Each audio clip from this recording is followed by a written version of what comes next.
so fucking crazy. Excuse all the excuses, then excuse you again.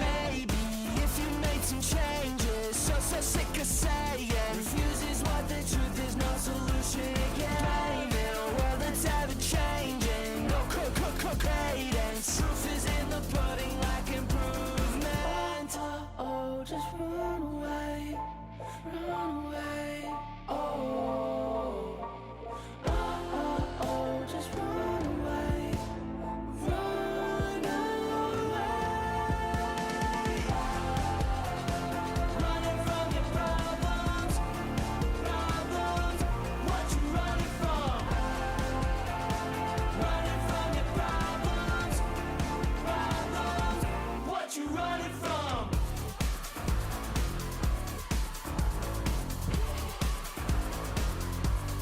Please stop playing this game, there's no escaping. Quit obeying. The man in the mirror is really no man at all. Gravy, details are so hazy. Goes back Patrick Swayze. Stand and deliver or don't stand it all. Just run away, run away.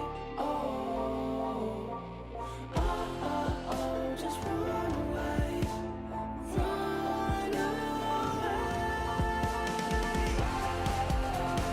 Running from your problems, problems.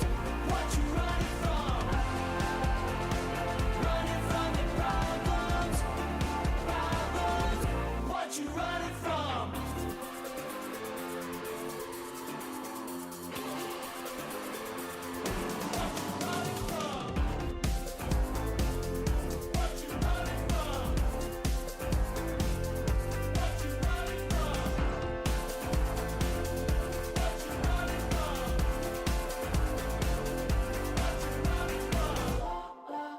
Just run away, run away.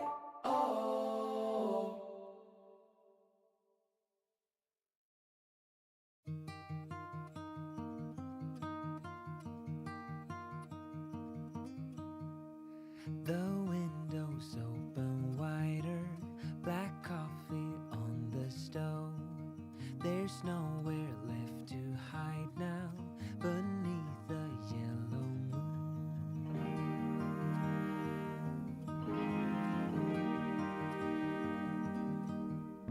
The dust is dancing slowly across the wooden floor. A moment high and holy is knocking at my door. Better let it in. Better let it in.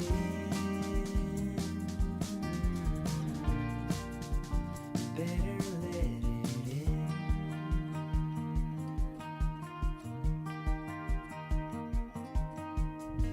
The grass is tall and swaying like waves upon the sea.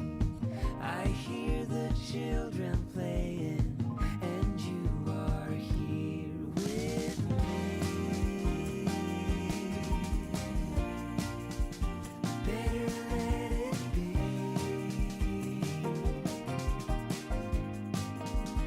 Better let it be.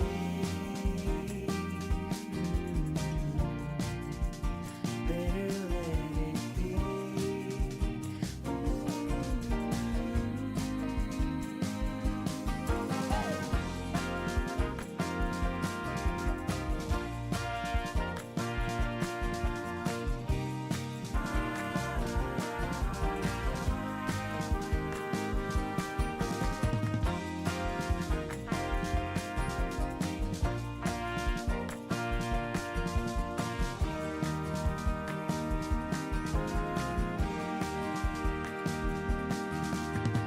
The heavy coat is hanging deep inside the hall.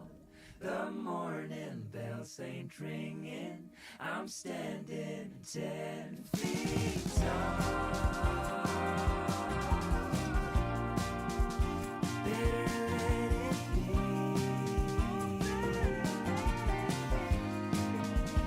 Better let it be.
boy the ghost train.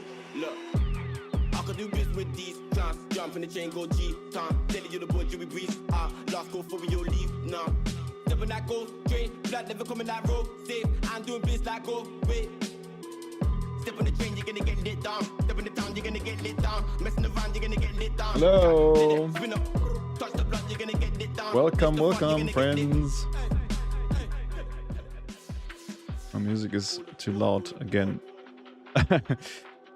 So, it's been 5 months since I was live. It's not a good time for long-form video content at the moment, because I am not able to take care about my video content strategy at the moment because of not enough time.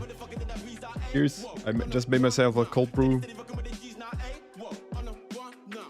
with oat milk, so I'm getting caffeinated for this coming drawing session.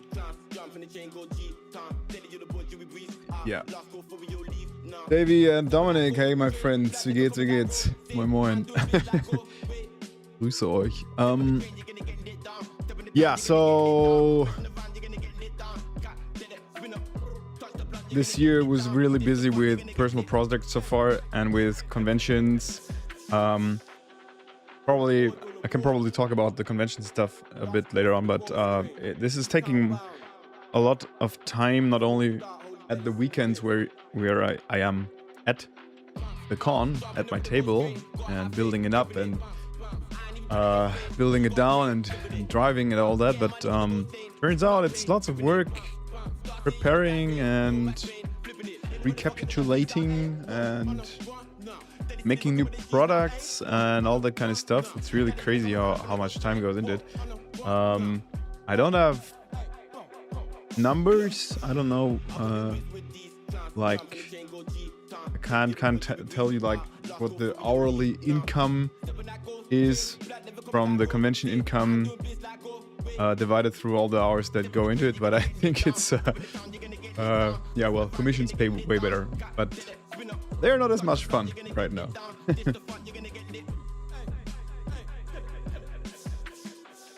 So yeah,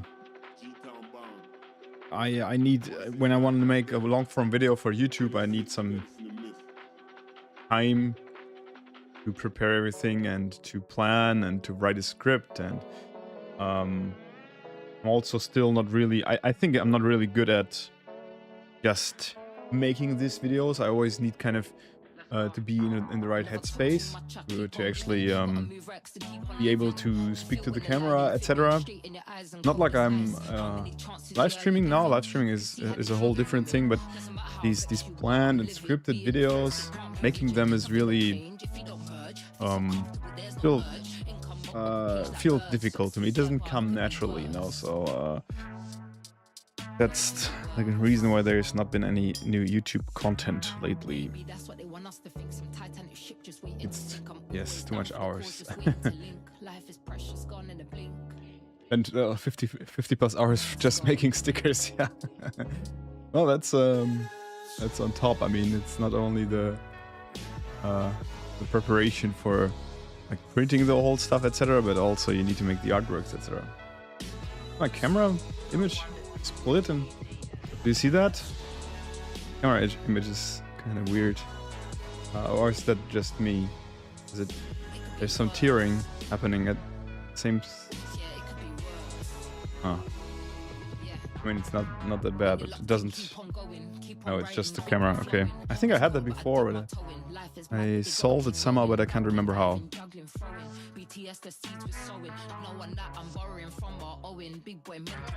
Well, so getting back into making some new art.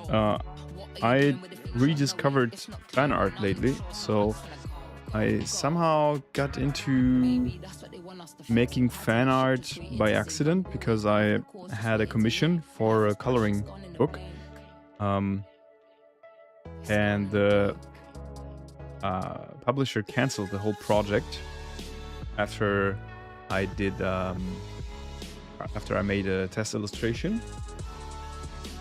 And I ended up having this illustration and I didn't know what to do with it, and then somehow, yeah, it was a weird way of usually you plan an artwork and you know what you want to do with it, but I had this scribble and I thought this would be perfect match for a freerun themed artwork if I just put the character and some props in there. So I took the scribble and made a freerun artwork, and then I kind of got into making fan art again after a long time. And actually I made that Naruto fan art you probably saw on my Instagram, or if you subscribe to my newsletter you probably saw it there.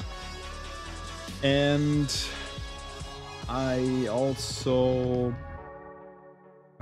started making Death Note fan art, which is this one here. I watched Death Note lately, actually for the first time. I know it's a classic, but I never got. I don't know. It always kind of.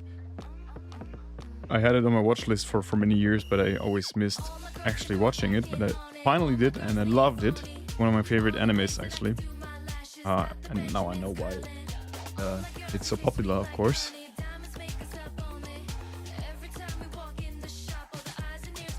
Yeah, maybe I can switch off the camera and switch it on again.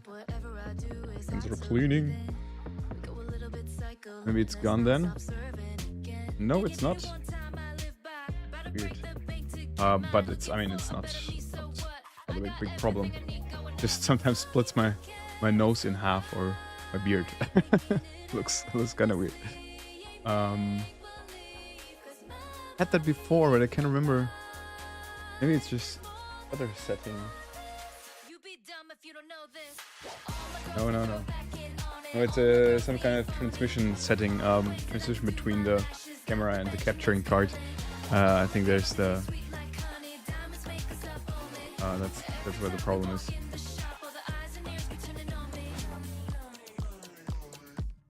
So, well, I watched Death Note, and I loved the L character. For those of you who don't know, Death Note, he is a detective. If you still want to watch it, this could be a bit of a spoiler, so probably better turn off the stream now, because I'm going to slightly spoil some stuff. It's not like a crazy big spoiler, but still, this guy is unknown first. He's a detective who hunts a killer, and his appearance and everything is only revealed a little later, so this would be the spoiler. So in the beginning, in the first episodes, you don't know what he looks like, but soon enough he reveals his true visual form. And he is a pretty crazy written character, because he's kind of autistic in some ways. I think he has a very, very weird behavioral patterns. So he the way he moves, the way he communicates, but also the stuff he eats is very interesting. And he kind of, I think the only stuff he eats in the whole series, and you see him eating quite often, is sweets and pastries and stuff like that. So when watching the series, I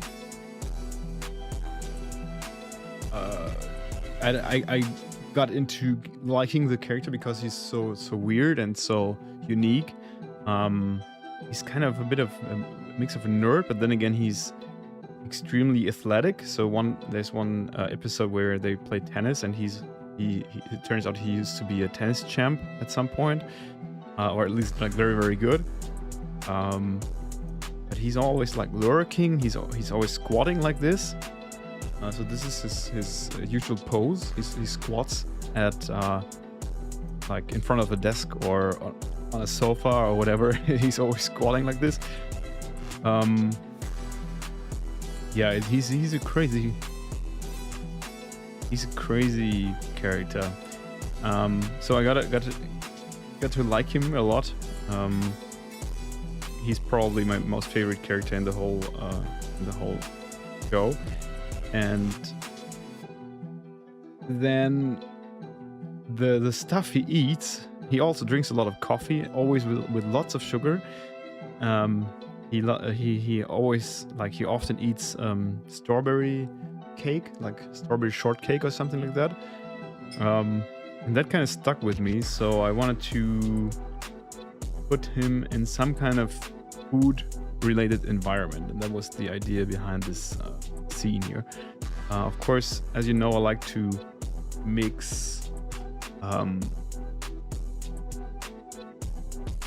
like oversized food with other things, or I like in general I like to give objects an unnatural size, make them either very small or very large, depends on your perspective. But I mean, in this case, you could either say he's like the L character is very small, or the food is very large. I wouldn't have an answer to that actually. So and you can, whatever you feel like sounds right to you is correct. Yeah, and so I scribbled this while I was traveling in Erlangen at the International Comic Salon, and this is what I came up with. Of course, I hid some Death Note specific items in there because there's some kind of perfect scene for placing Easter eggs, and I placed this Death Note notebook in there. I also have a pen here because the whole anime is about someone being able to kill people with writing their names into a notebook. So that's the killing, the deadly weapon here hidden in the scene. We also have him holding this old cell phone because a lot of the story is told through telephone calls. First of all, because the anime is a bit older, so there was communication was is still like in the 90s, early 2000s kind of technological point, I think I would say. And also it's important because in order to kill someone, the holder of the Death Note has to know the face. So it becomes very important how people communicate by not showing their face, so they wouldn't reveal themselves and would provide getting killed. And that's why because they are like using the telephones pretty much in the whole anime, and I thought it would be cool to go him in with one of the cell phones, holding it in his unique, weird, obscure way. Like, I don't know. That's the way he holds things. Yeah, that's that. And also there's an apple in there because the Shinigami who actually distribute the Death Note with the human people. The Death Notes actually originally come from Shinigamis. They love eating apples in the human world. So one specific individual Shinigami is always after apples, so I put one apple in there. So that's the sketch. I'm already done with the outlines, and that's what it looks like here. So this is the current latest version. That's epic film music in the background. I just put on the Epidemic Sound latest or new releases playlist, so there's probably some unusual stuff in there. We'll see. I'll just let it run. So yeah, this is the outline version. So as you see, lots of details as usual. And I added, compared to the scribble, I added one item to the scene, which is this necklace here, which is a necklace that, how what's her name again? The Light Yagami's girlfriend. I forgot her name. Typical me, not being able to remember names as usual. She is a centered character of the anime as well, and I wanted to add her here as well, or not her, but something referencing her, which is this necklace she's wearing a lot. I think this is a fleur de lis, but I'm not sure what the meaning is, to be honest, but symbol should be called fleur de lis. I'm not sure right now. Something French. I don't know. I like the look of it, and I think it fits very well with the chain, the little chain it's attached to. Yeah. So, Misa, yes, Misa Amani, right? Anami, Misa Amani, I think. Yeah. You girl. I think Misa had lots of fans. Between the favorite characters. I think Misa is I think today she would probably be like an influencer kind of person. I think she's a model, right, in the anime. But the way she's like, I would say she's like an influencer. Yeah, she's pretty funny. I think she adds a very special extra note to the whole anime. While Light and L and all the people showing up later are pretty serious, and they are kind of in their own way nerding into whatever they're planning and doing, and are pretty idealistic and just serious in some kind of way. And Misa adds a nice different touch to the whole thing, like more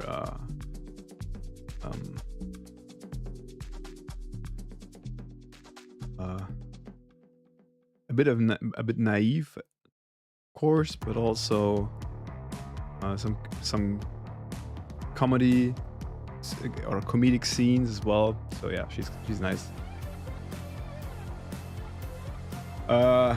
Yeah, Dominic, I didn't you know that I have the magic brush here? I can just go over the line arts with my magic brush, and it's done in 5 minutes. No, I was just switching between the sketch and the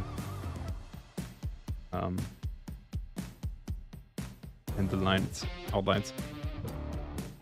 Something I changed between the sketch and the outlines is that here L looks pretty angry and fierce, but in the anime he doesn't really show lots of emotions, so he's extremely focused, but he never really shows anger or hate or emotions in general are not really his thing, I would say. So I wanted to give him a more neutral look in his eyes. So yeah, let me know if you watched Death Note, or if you have any opinions. You're missing something from the scene. Probably not strawberries. The kind of sweets I put in there are mostly strawberries because Bella likes to eat this strawberry shortcake kind of thing, and I found it really hilarious. There's often scenes where you see him working or talking to people, and in the middle of like a conversation someone comes in and gives him this what's it called, like this layered plate kind of thing, like puts it in front of him, and he just eats some cakes and sweets, and I put lots of macaron in there. I have some nougat. Yeah, the coffee cup, of course, the sugar cubes, cream, all that kind of stuff. So I think in terms of the colors, that's what I want to do today. I'm already talking so much. Let's get to work. So I think in terms of the colors, we have lots of rose, red, pastel, creamy, warm stuff in there. So I think it's definitely going to take such a direction. Let me, if I have a palette somewhere that is already would be a good fit or a good start, because that's what I like to do in the first place. I have, like, as you see, I have lots of palettes in here in Procreate that I put together at some point. And sometimes I find a palette that already matches the vibe I'm looking for, that I can use as a starting point.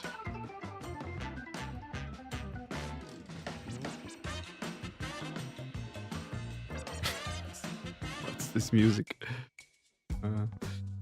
So, I mean, the original anime is very dark and very desaturated. Lots of gray and dark blue and rain and kind of night scenes in there.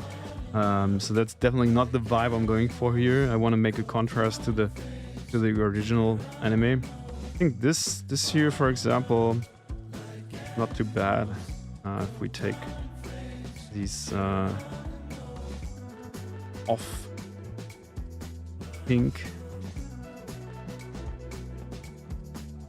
first, for example, I need a nice red for the strawberries. This one here is also nice. It's a bit louder. Yeah, and I think I'm going to try to give this whole thing a not really colorful. Like, it could be, I'm not sure yet, but it can be a bit more monochromatic inside this universe here. But I want to make a contrast to L here, so I'm going to give L other colors, not so warm and creamy and strawberry-like, to make him pop out, because he's in the middle of the scene. He's the center of the scene. Could have made him actually a bit larger, but I think if I give him a little colder colors, like the stuff that he's actually wearing in the anime, like a white shirt and blue pants or something, that will stick out in a pretty good way. So that's what I want to try here.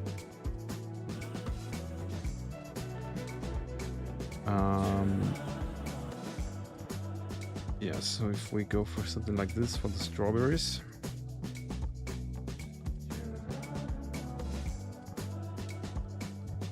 And something like this for the cream. I'm not going to make the cream white. I think cream is very white. In terms of whiteness, I think there's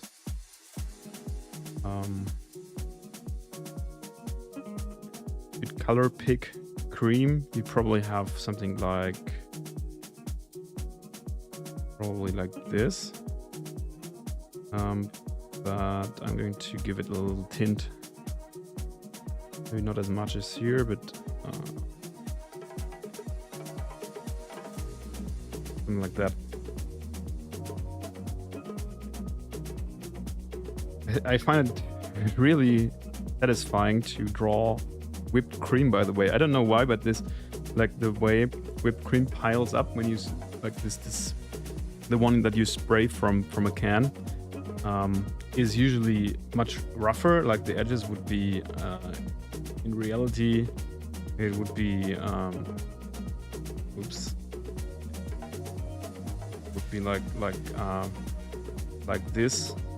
You look at whipped cream, but I like to abstract this a little bit, and I don't know, it's kind of satisfying. I was really looking forward to drawing the whipped cream here.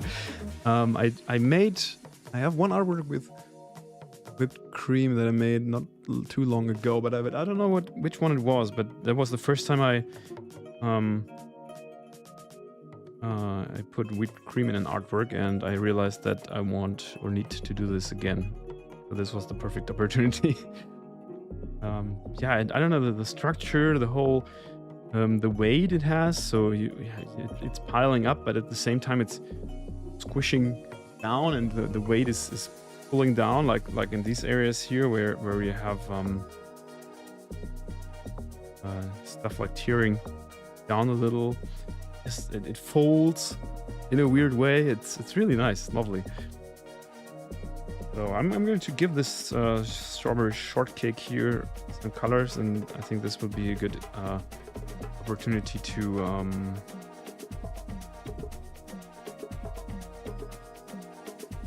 set a tone for the rest later on.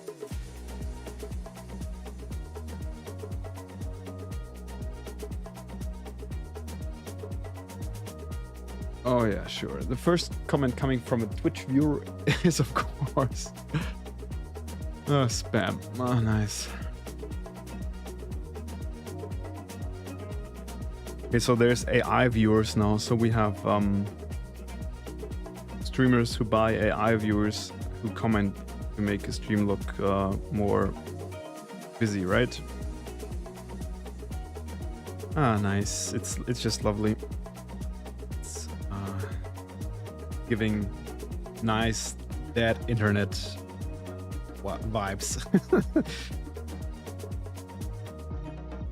I'm trying to laugh about this, to be honest. I don't know any other strategy to deal with this. Of course, obviously I hate this kind of stuff, but I try to see it like with a funny and comedic, through like these kind of glasses, because this shit is so dumb and so stupid.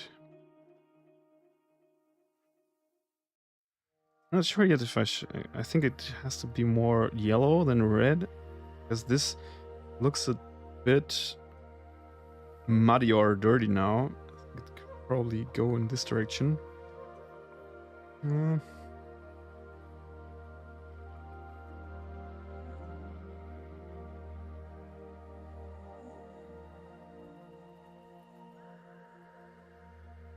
Definitely makes you hungry, Davey. Yeah, I'm sorry. I mean, maybe you have a can of whipped cream in the fridge, so go for it and...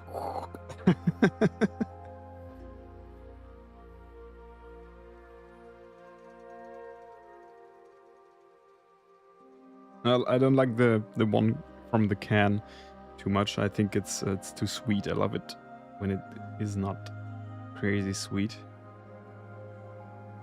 Okay, so we have this layered cake, which is cream, and then this baked layer, whatever this kind of dough is called, with, and then we have another layer of cream, which is spiked with strawberry pieces, like slices of strawberry. Just to explain to you the structure of this kind of cake.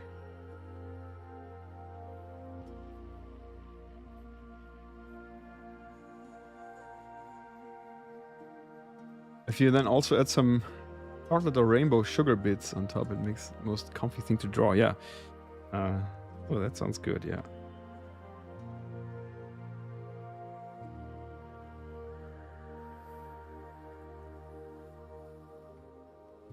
Yeah, chocolate is also really fun to draw. I also had this nougat bits. This is this stuff here. This is supposed to be nougat with nuts and like white nougat, and these it's called like praline. But I think chocolate has such a cool structure when you draw it. When you draw like broken off edges and stuff. I have some pieces in here somewhere, I think. Or any more. well. And these kind of hard edges it creates when you have a piece of chocolate broken in half. I think this is fantastic. I love that kind of stuff.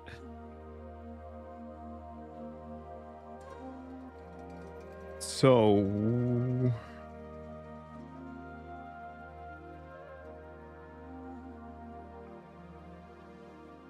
not sure if I should make the cream actually wider, so I'm not following my first plan. How do I make it colder like this? Ah.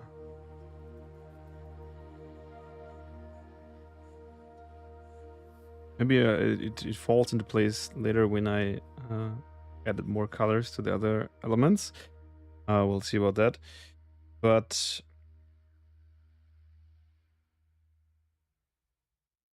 then we have the macaron, and the cool thing about macaron is that you can give it any kind of colors, because there's macaron in all colors, right? So everything from the whole spectrum. And that's where I'm thinking about my classic purple. So I'm not sure yet, but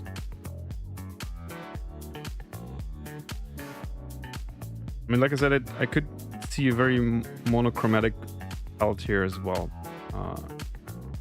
meaning to really completely stick within. Let's make it a circle, to stick within this area of the spectrum, but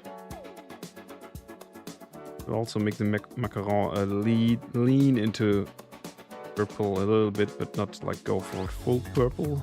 Also possible, of course.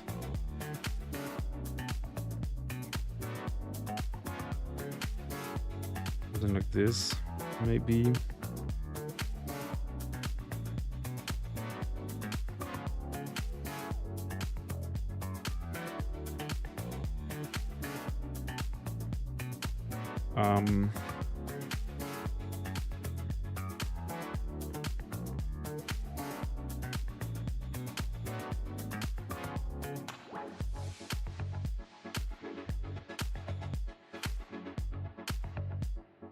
Very practical to add objects to a drawing that can have all colors, that come in all possible colors, because you don't have to be concerned about the missing realism.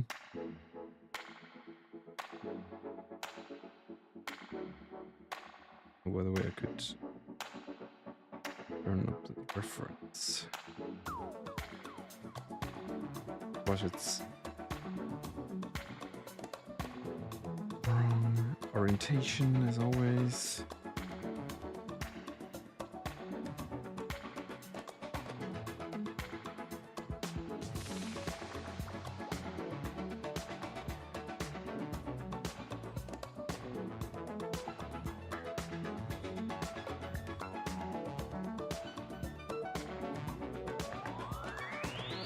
Yeah, I think this looks pretty cool already.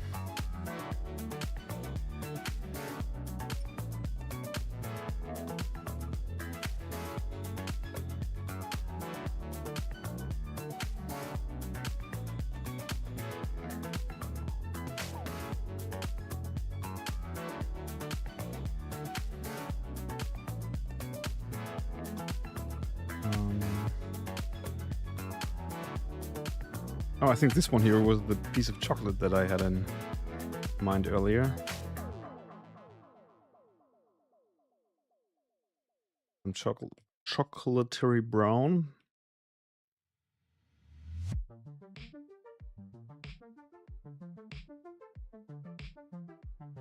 This, I think this whole wheat universe is already working pretty well.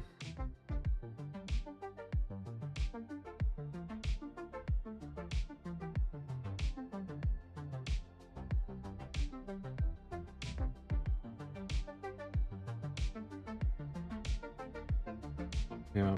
I'm not sure yet about the cream. It's somehow... I don't know why. I think last time I definitely gave it a little tint as well, but this time it kind of looks dirty. Dirty, but it's easily changed later on, so we'll see about that.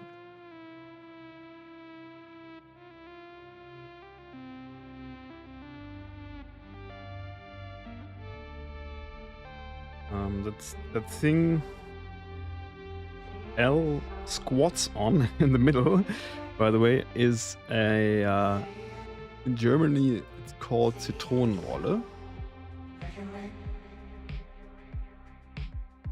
In English it's lemon cake roll, obviously. Okay, could have guessed that. And he eats it one time in the anime, and I found that hilarious. I always thought this was a complete German kind of pastry, but apparently it's not. I never saw it anywhere so far, except for German bakeries.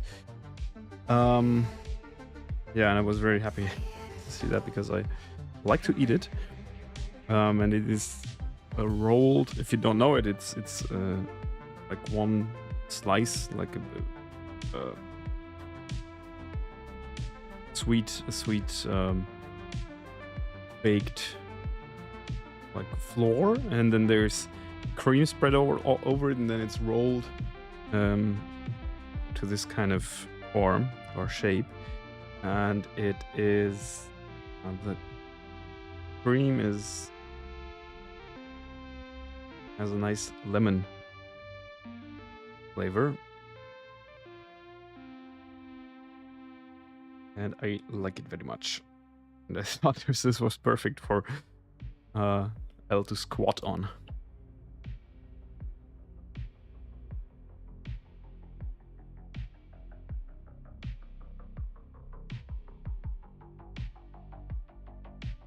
Hey Des, how's it going? Good to see you in the chat. Good for you to see me, haha. Hope you're having a good time. Hope the your search for a new place to live goes well and is not too annoying. Oh, you have that in the Netherlands as well. Yeah, I mean, you Dutch people are really very good at sweet pastry kind of stuff. So whenever I go over the border, I try to at least once go for some pastry shopping, because you like to do lots of good stuff with whipped cream. I like that. What's it called in the Netherlands?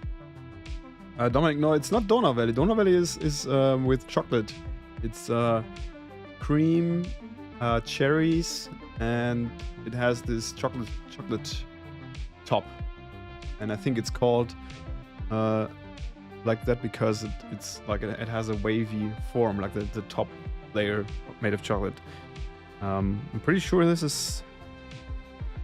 If this is called Donauwelle, your place, that would be crazy, because then this would kind of be a Pfannkuchen situation. So where in different parts of Germany, if you order Pfannkuchen, you get a completely different dish. One is savory, one is sweet. And here, where I live, it's the savory version. And what's called Pfannkuchen in Eastern Germany here is called Berliner. I can show you Donauwelle. See.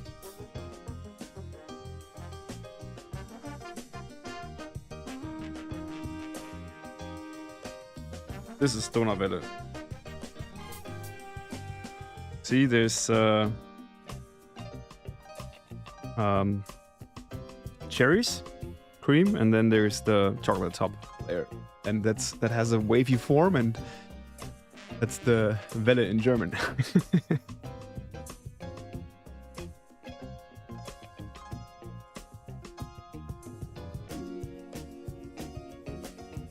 Biscuit roll. Yeah. Biscuit roll.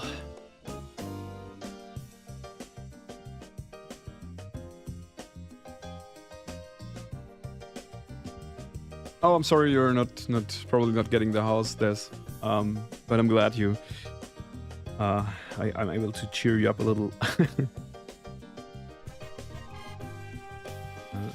So this on top here, this is just powdered sugar. I've never seen lemon cake roll without powdered sugar on top, so it seems to be essential thing between bakeries to do that. I mean, I think it looks very boring if you don't powder it, because it's just like a brown dough from the outside. So it only looks cool if you slice it up and you see the rolled, swirly structure. So I guess makes sense to put something on there. I'm going to give this cream here a little bit different, more yellow color, because it contains, I think it contains probably lemon extract or something, like lemon peel extract. Guess that's how it's made, just like they drop some extract in the cream. So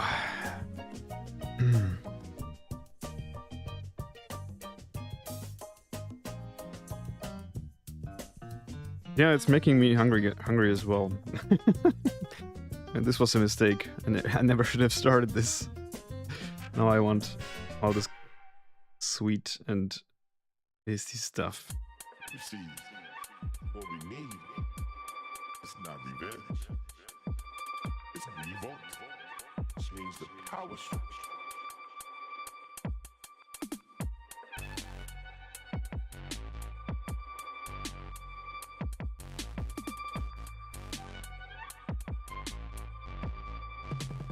And Dominic, I'm glad I could teach you the right terms for kind of things, because as you know, we take our bakery products seriously in Germany, and we want to use the right terms for it.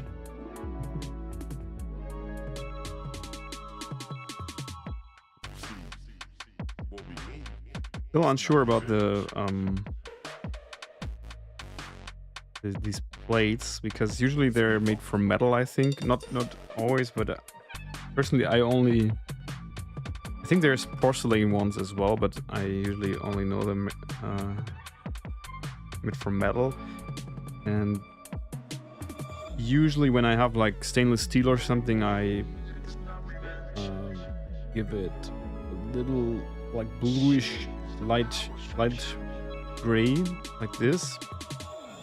But I think this is too cold for the whole artwork, and it would stick out a bit too much. I can try, but I think it would take too much attention here.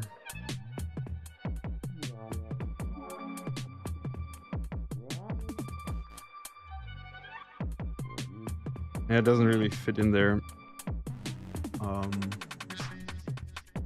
So I think I'm going to color the items on the plates first, and then I'll see what color I could go with for the plates.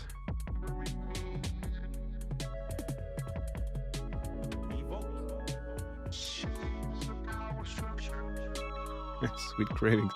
Yeah, I'm sorry. We're all gonna get fat today.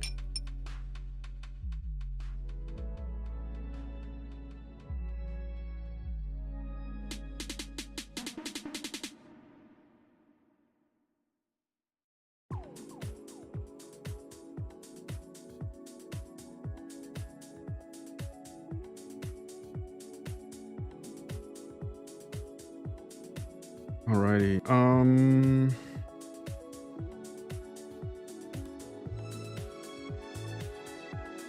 going to give the macaron similar color all over for now. I think I'm going to differ or differentiate them from each other a little bit later, but that's kind of detail stuff I can take care of later on when I'm happy with the overall color palette, because like I said, these can always get different colors, it doesn't matter. So if I think there's a need for a little change here and there, these are the most easy elements I can adjust.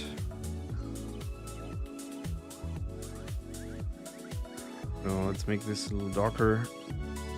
Let's add like a little more percentage of cocoa. A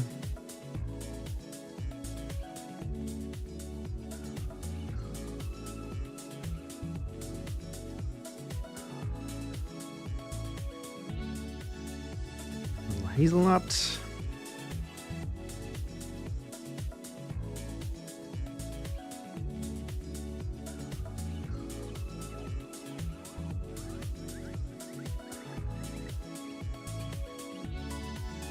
Loves ins Brötchen.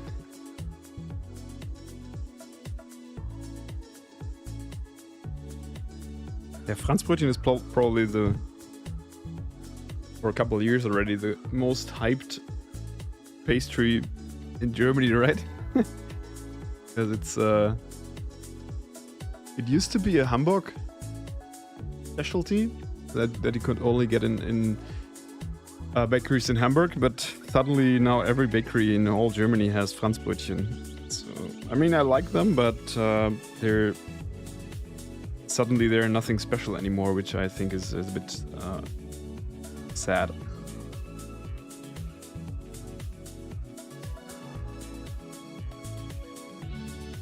Right. So these are sugar cubes, and another very white element, naturally.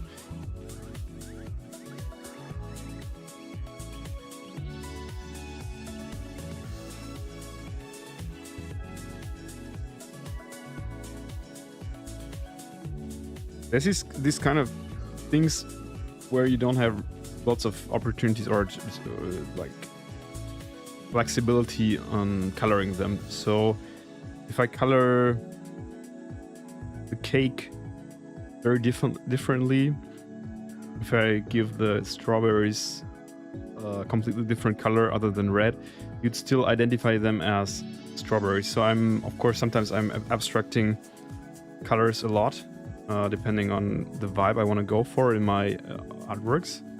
So sometimes I don't pay attention to the natural colors of things at all. But with sugar cubes, you don't have so much room for playing around with the colors, because it's just cubes, and if I'd give them a darker color or color them purple, you wouldn't be able to identify them as sugar cubes.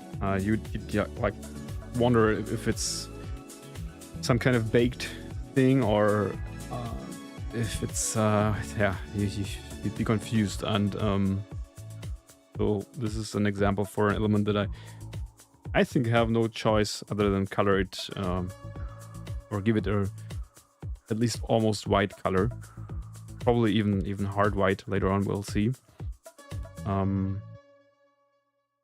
But where I can control the whole color palette, even with the sugar cubes, is later on when I'm adding shadows, because I'm going to tint the shadows with a certain color, and there I can control the appearance at least a little bit. But it's a good example for something that I think is hard to color differently from the natural appearance. If you have an example of an artwork with sugar cubes where the sugar cubes are not almost white, let me know. I'd love to take a look at that and and correct myself, but so far I don't know if that's possible or don't think. Aldi has Franzbrötchen ice cream? I don't know. I don't know how much I like that, to be honest. I mean, I didn't try it, but it sounds wrong. Because every time someone buys it, every time person from Hamburg dies, or how does it work? Sounds a bit cursed, to be honest.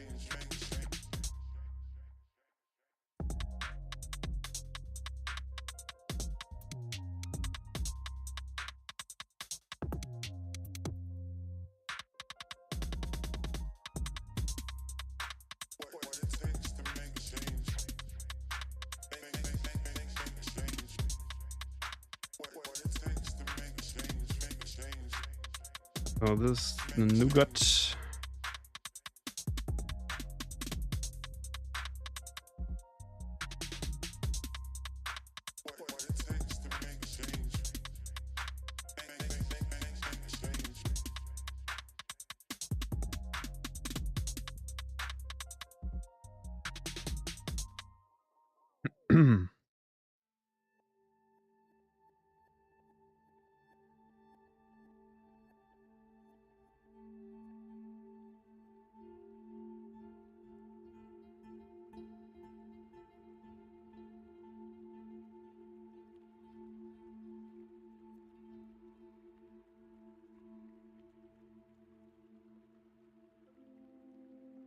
Oh yeah, cane sugar, but is there cane sugar cubes? Is that a thing? I only know them as oh yeah, there are. I never in my life saw cane sugar cubes. Completely new to me. Okay, crazy. Well, interesting. So let's say so it's more like an orange brown kind of color. Pretty like this. Yeah, I mean, would work, right? I won't go for this because in the anime they also have only have white sugar, but okay, that's interesting. I think it's very common in Germany. So when we have brown sugar, it's usually just loose or in a form called Candice. I'm not sure if that's. I think that's very, very, very, very northern German. Rock sugar. Probably people would identify it as drugs when they see it. But yeah, it's like kind of clear, big chunks, like rocky chunks. It's called Candice in German. Interesting. Okay, I learned something new. Nice. Oh, you use them in your coffee. Okay, cool. More like the taste is more has a bit of a caramel touch, right?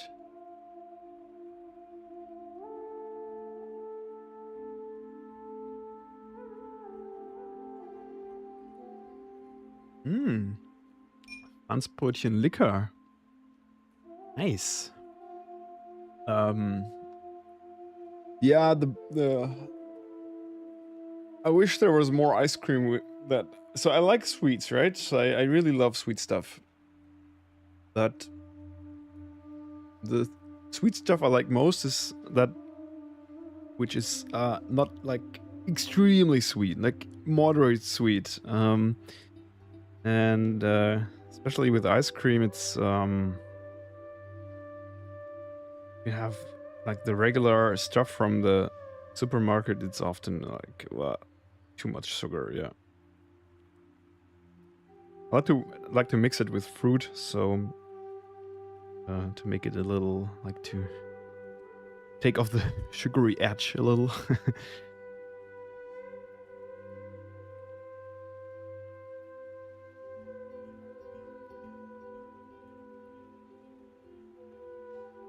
Oh, pink heart-shaped ones for Valentine's Day. Easy, okay. Interesting. It would be interesting to see how people read the sugar cubes if I'd just went and gave them a whole different color or a color at all. Would be interesting to see people would still read it as sugar, or it would be hard. One thing I learned from being an illustrator for many years is that you always have to be careful about the readability of things. So you add, or if you mix something known with something unknown, you have to be really careful about what and how you do it, so people still understand it, because people tend to misread so much when you're sitting in front of a thing and you work on it and it all makes sense, and you're like, oh, of course, this is totally understandable and obvious and fine, and then it's not very obvious to those recipients who have not sat in front of the image for many hours. Yeah, so I'm always careful with this kind of stuff.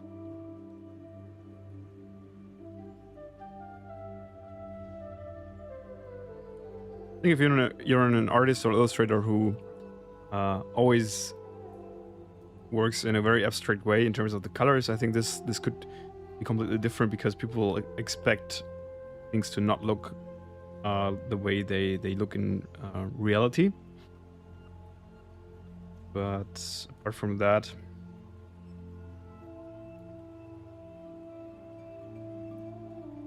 it's a balance, I think.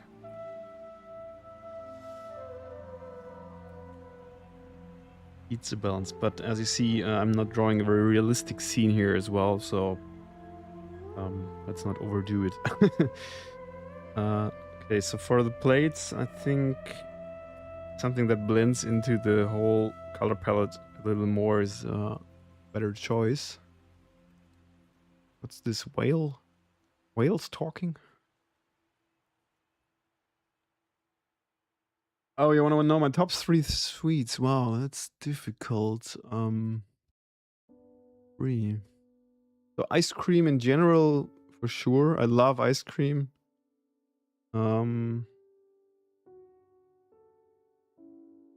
I love spaghetti ice. Another very German thing, I guess. In other words, it's not spaghetti mixed with ice cream. It's just ice cream that has the form and shape of spaghetti. I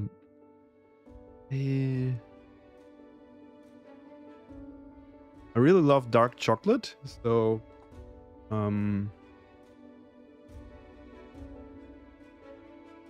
any kind of dark chocolate is always in danger when I'm around.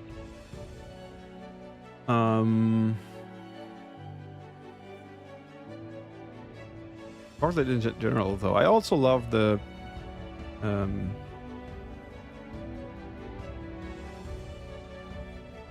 I also love like chocolate bars or something. I'm not sure if I have like an all-time favorite.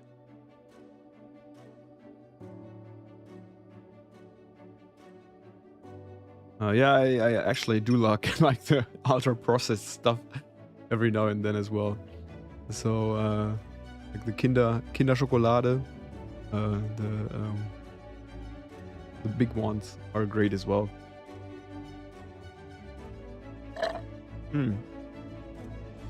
And I think top 3 would also be the my mom makes a strawberry cream kind of thing. I don't know how to translate it. Quark mit Quarkspeise. Their translation?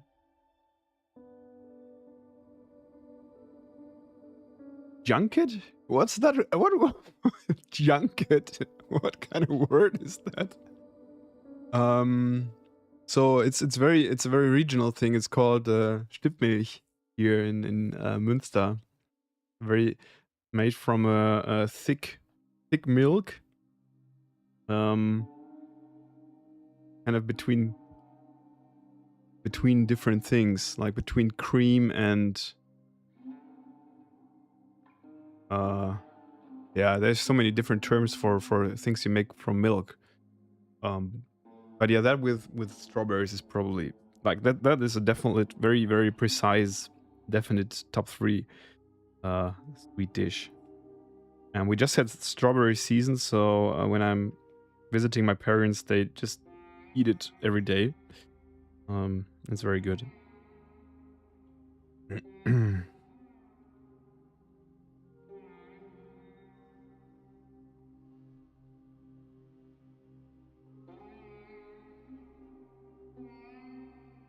You can also buy it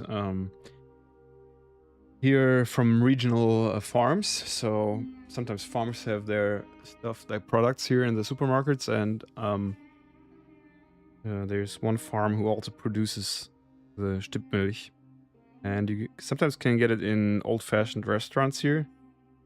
But the ones that you can get from the farms is more like a sweet yogurt, really original Stippmilch. I think they can produce it in a way that makes it like so they can conserve it for selling it in markets.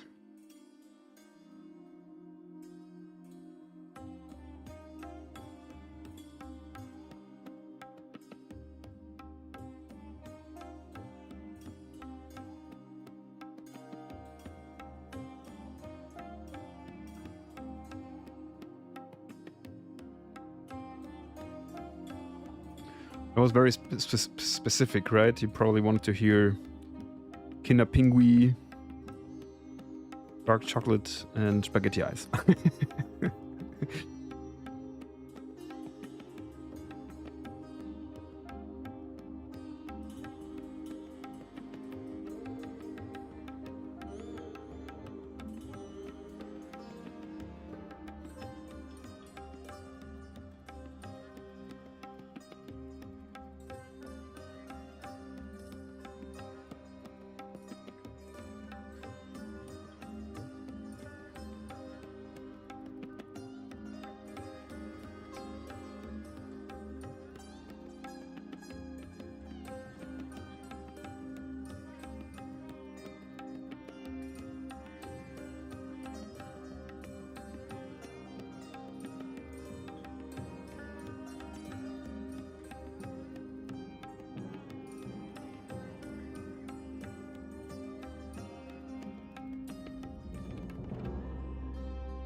I think I want to pull the whole palette together a little, because at the moment I feel like it's too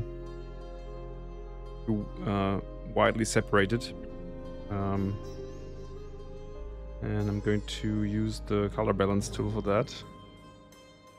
You're a regular watcher, haha, coming from someone who didn't stream in 5 months, but if you have been a regular watcher over the last couple of years, you know that I love this tool because it helps bringing a little bit more consistency in the color palette. Or if you like, of course, you can also use it to draw the whole palette into a different direction.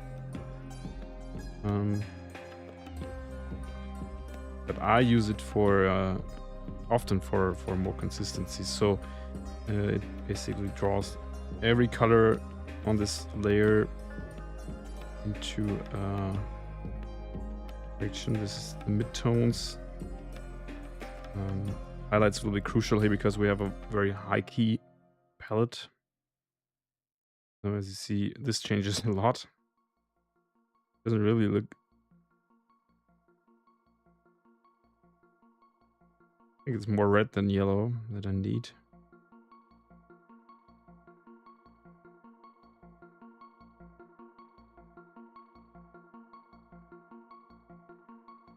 Going to oversaturate it maybe a little and then pull the saturation out later on.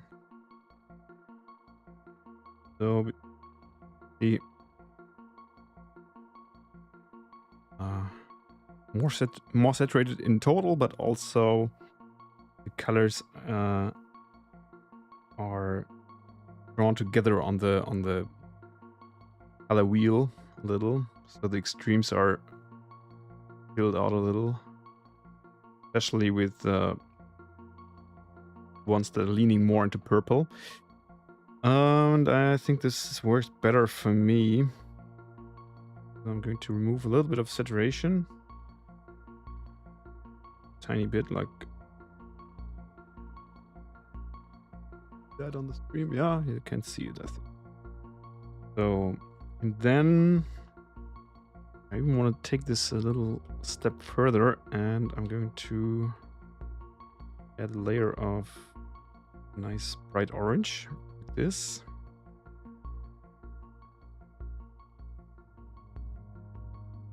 Oh yeah, Chris, nice. Just got the new tarot card. That's good to hear, and thanks for the nice feedback. Glad you like it.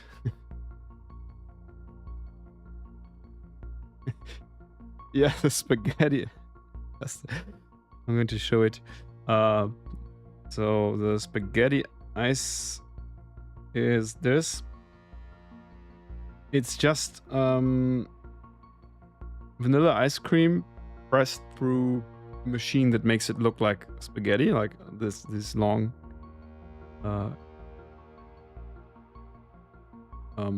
noodly like appearance. And then there's strawberry sauce, which looks like tomato sauce a little bit, and then there's white chocolate, which looks like Parmesan. So it's I don't know whoever started this, but some crazy people started calling this spaghetti ice in German. I think in Germany, pretty sure. And yeah, it's a German thing, and you can get it in. I would say there's probably at most 1% of ice cream cafes, ice cream shops where you can't get this. So if you open up an ice cream cafe in Germany and you don't offer spaghetti ice, I think people would be confused. It's really funny. So, but I love it. It's really I love it's oh, and underneath the vanilla ice cream, there's usually frozen cream. So just whipped cream, frozen, and this is great. I love it. I had it once this summer so far, but I hope to get it another time, sometime. So I'm going to add a layer, just a solid, like with a solid yellow orange, and I'm going to use overlay is a bit harsh, but soft light on it, just 15-20% or so. I think I might get it a little darker, like this.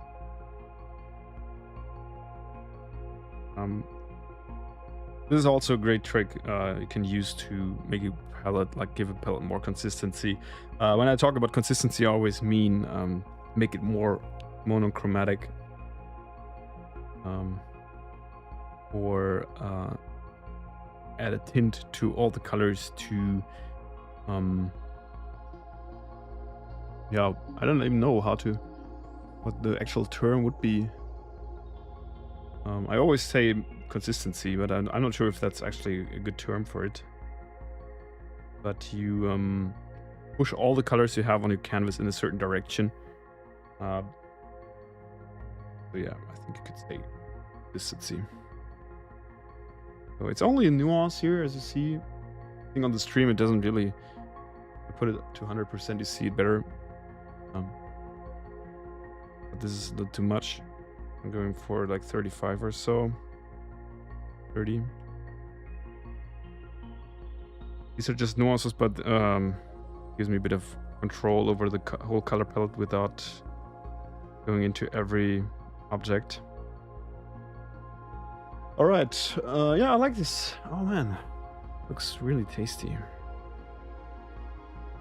Yeah, Davey, the Tarot project is going really good. I have sent out 120 something, 122 letters this month, so in the third month, and I learned a lot already about like organizing this kind of project, because it's so I wouldn't say I made a mistake, but I should have expected this to become a little bit of an organizational challenge, to offer different tiers. So I have the standard and the founders edition. The founders get a little extra item each month, and the print is signed. For the standard edition, there's the unsigned print and the letter. And then I wanted to offer everyone to start with the first month, even if you subscribed at a later point, because there's a bit of storytelling involved, and I wanted to give the opportunity to catch up on the story. But what I realized after a while is that for each month we're going further into this, there's another group of people who get the first letter, and then there's the founders and standard. So by now and then I have like shipping to Germany and shipping to internationally, which I have to separate. So I ended up having lots of like small staples of letters. I had to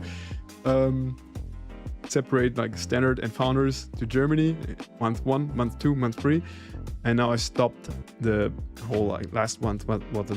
Last month was the last chance to get into or to start it from the first letter, and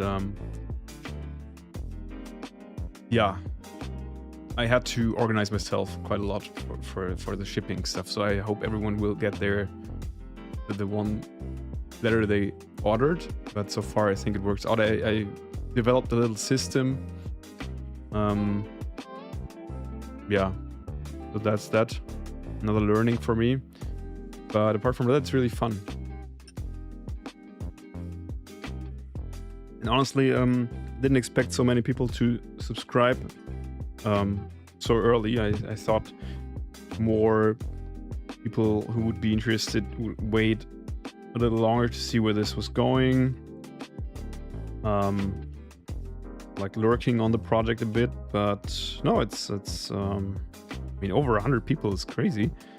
And this also allows me to spend time on the whole project, because it's there's a bit of money coming in each month.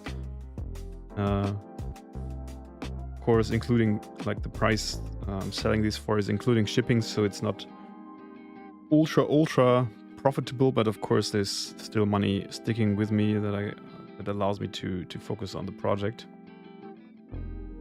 Yeah, no, I can recommend doing it. And this kind of connection it creates with the recipients is great. I think to know that you're sending out something to someone each month, and you have like a developing story, and you're taking the time to interpret the tarot cards, and the feedback I'm getting from people who say, hey, this resonated with me here and there, and for this and that reason. No, it's really cool. Enjoy it. And I think it's pretty unique so far as well. So I never saw this kind of tarot mailing club.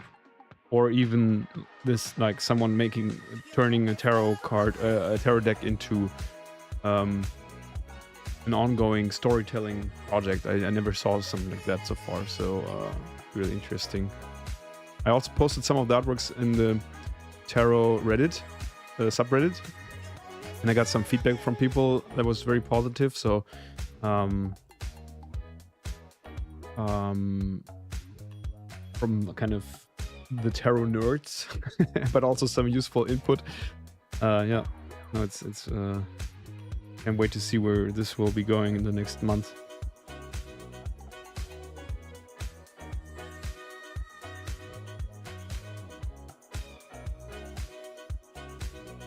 Yeah, that's right. So the solution I have for people who are not joining now. So if you want to join now for the next month, you're not going to get the whole story. This is just yeah, the way it is. This is kind of a little loss I have to accept, that the way I build this project, it also includes that if you subscribe at a later point, you still can enjoy the artworks, and of course the letters make sense and they are kind of self-consistent in some kind of way. But if you want to follow up on the whole storyline, of course it makes the most sense if you got it from the start. But the solution to that, at least like a little, is that I'm going to work with seasons. So the first season will be 8 cards plus 1 special card, which is kind of a conclusion of the whole story in the end, like the finale in some kind of way, which will also be a major arcana card, so it's like a very high ranking special card. And then a new season starts and a new storyline within the Quiet City starts. So the Quiet City tarot consists of different storylines that run parallel or maybe in a chronological order. I'm not sure yet. This is all that stuff is yet to be defined by me, which makes it so much fun because I'm still like working on the whole background story and everything, and more will unfold about the whole Quiet City, like what it is, what happens there, what the whole backstory is, but within these seasons. And if you join the project at the beginning of a season, you will always get like a whole new storyline that you can follow, and I hope this will ease up the fact, or it will like ease up the aspect of people not being part of it from the start. And it also gives people the opportunity to stop their subscription at some point if they like. For example, if your financial situation changes, or if you didn't like the last artworks you got or whatever, or if you didn't have time to read it and you think it's useless to you at this point, you can stop your subscription and then just start when a new season starts, like restart. So you can get on board again, and you're not really kind of missing crucial information. Yeah, at least that's my idea. We'll see how it works out. Oops, in the end, but it's the whole concept at the moment.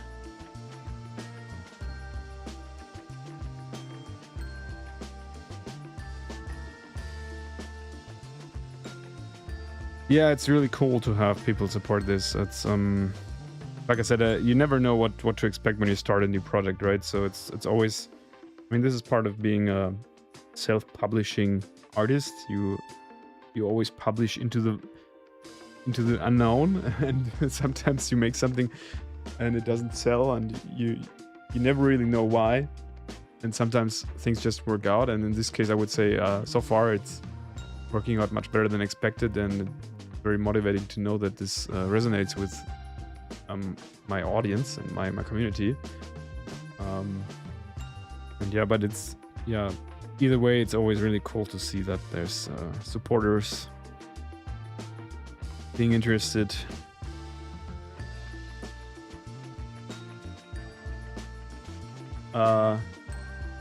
With a QR code that leads to, yeah, oh, that's a good idea. I was thinking about building a website that shows the existing artworks, and I also wanted to. I'm thinking about a way to give access to the digital versions through Patreon, maybe, or through my Substack. So I still have to work on that or build something there, because what I want to do is I want to give everyone the opportunity to catch up by buying a whole season as a complete set. But this is also, of course, pretty expensive. If you like, the standard subscription is 11 euros a month, and if you there's 9 cards for a season, like 9 times 11 is a pretty high amount, and I think there should be some digital option as well. Yeah. But yeah, QR code to the page, and probably an optional digital only access could be pretty nice.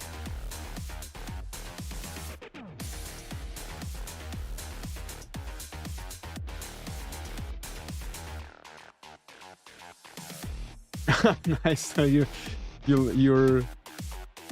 I can see you like looking through the window through your mailbox and waiting for the postman to come and to deliver the next letter.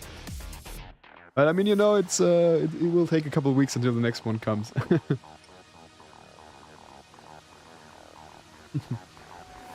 And that's really cool. Yeah, it's really nice to hear how much you resonate with it, and that you feel a connection to the letters, and that's very, very nice.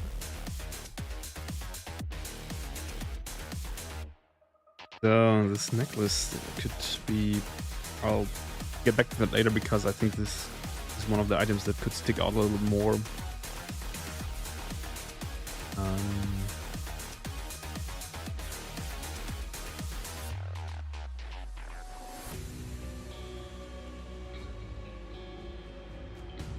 This is a pretty small detail, kind of, but I'm not sure yet how to color the strawberry leaves. So little piece on top, like the little what's crown or whatever, like some kind of crown-like rest of leaves that you find on strawberries. So usually when I have my usual standard purple palette, I like to color something that is green in reality with a little desaturated purple that leans a little bit into gray, like this, for example. But this would make it stand out a lot here. I'm not sure if this better than I expected, to be honest, but this is, for whatever reason, I'm not sure. I started using this color on everything that is a botanical green at some point, and I just kept this up. It's now one of my standard moves when I have a palette that doesn't use green, which is almost all the palettes I work with, because I don't use green except for very, very rare occasions, or if a client makes me, for example, if they say, hey, we have green in our corporate palette, please use it. In a while though, mostly because the commission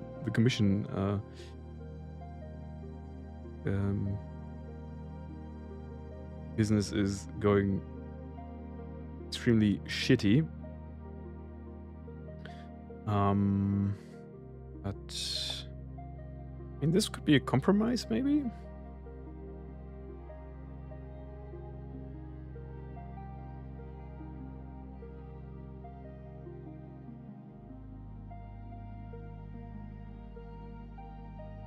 getting so warm right now. It's I think today is the day the new heat wave lurks its way into our lives again. I was out in the morning when I got to the gym, and it was not really very warm, like more like a bit too cold to wear short pants and t-shirt. And now it's getting hot in here, probably because of my streaming setup running.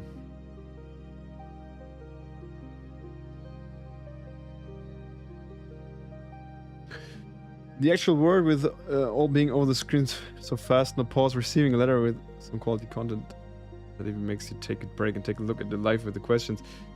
Yeah, it's that's the exact reason I started it, right? So because my art is digital, so I'm sitting in front of the screen here, there's a screen there, and there's a screen there, and there's one there over there as well, the camera one. So it's I will always be a digital artist. I love working with digital tools. It's just the way I prefer to create my stuff. But this doesn't mean that the art has to stay in the digital world after finishing it, or even in between. And so I had like this sneaking rising frustration with the digital world lately, for obvious reasons. I know, I think we all know like the issues with people sticking to screens too much, and social media and AI and the bad effects of all of this on our human brains. That I think I don't want to go too deep into this, because I'm not even someone who says that we should ditch all screens and go full analog again. It's like I said, I love my digital workflows, etc. But there's no doubt that, I mean, there's a good reason that in some countries there's discussions about young people, keeping young people out of social media. I don't know if that's right or wrong, but there's these discussions going on for a reason, and it's kind of slowly, like these thoughts slowly came to my mind step by step, that I needed to make more analog and physical stuff again, and to transfer and transport my art into the physical world more. And the mailing club is one big step into that direction. Going to conventions is one step, and I really hope to take this further in the future. I don't know if it's going to be exhibitions, if it's connecting locally more again, because here in Münster there's a big creative community, but I'm not really connected very much to this community, so maybe I will look into that more.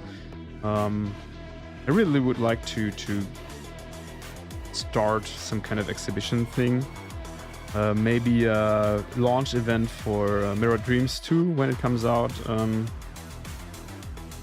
in hopefully the end of this year. We'll see, but that's the plan right now, to release it late fall this year. Maybe make a launch event, post some kind of stuff, whatever. So yeah, this is all my efforts for I don't know, creating a healthier environment for my own art and for myself and for my practice, I think. Maybe leading to me deleting my social media platforms, or some at least. I don't know if that will ever happen, but honestly, I think there's more days now where I think I should just stop using it for good. But I think it would be part dumb to do that, but still, it's can't help having these thoughts right now. And I know lots of artists have the same thoughts about this.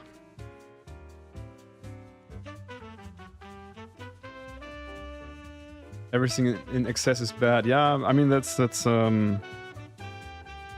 good point in general.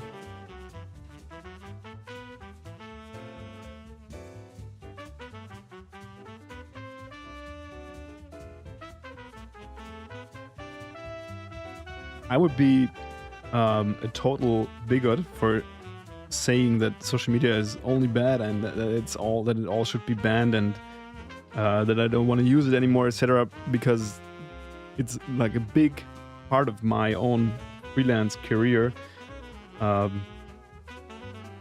was possible, or the fact that I'm able to live from making art for many years now is like a big part of that was made possible through social media. So I'm definitely not saying that everything is bad and that we should cancel it all.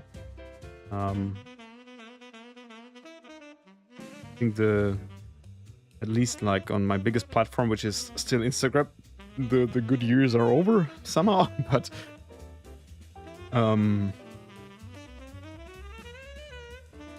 no, I'm definitely not like delusional or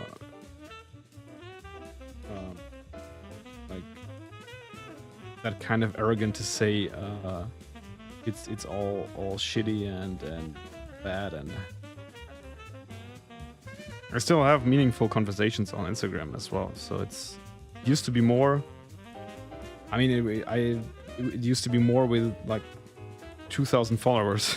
So the ratio is totally different to a couple of years back when I had lots less followers but lots more meaningful connections there. But still happening and it's still nice.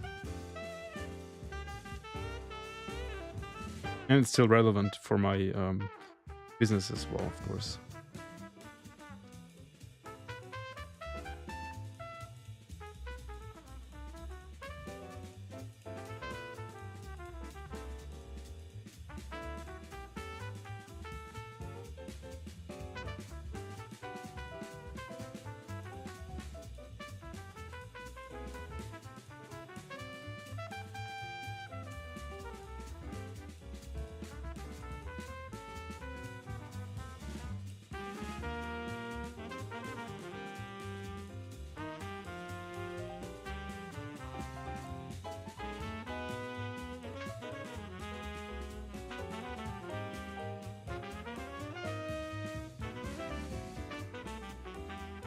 Yeah, Threads is. I like to post there from time to time, and then I'm in some kind of posting loop where I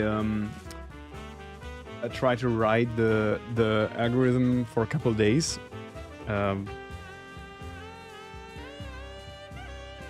it's kind of fun, and then it's always the same.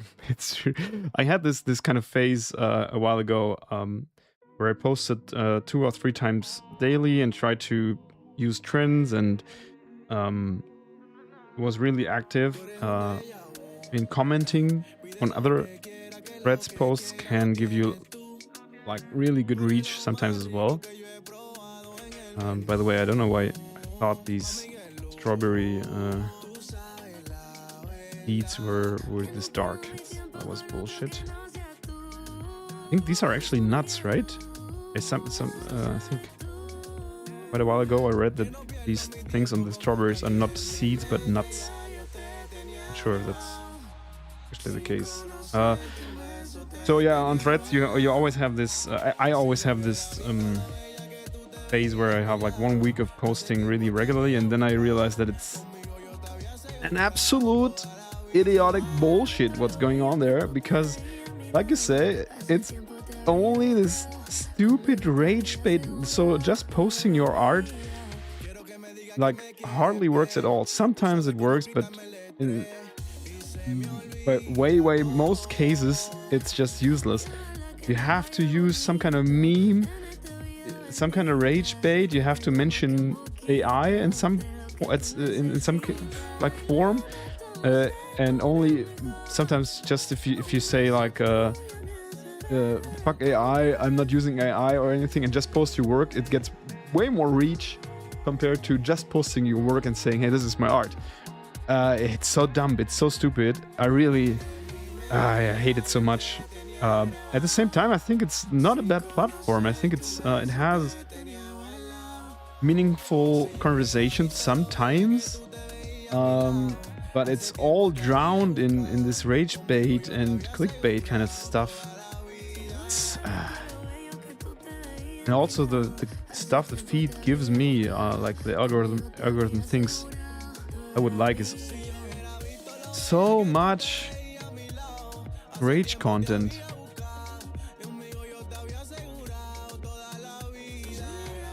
Yeah, Des, thanks so much for coming in today. Thanks for the nice chat. Appreciated having a conversation in here. You were writing me talking. I hope the next stream won't take 5 months from now. So, oh yeah, the 3D print. Yeah, let's chat about that soon. That would be nice.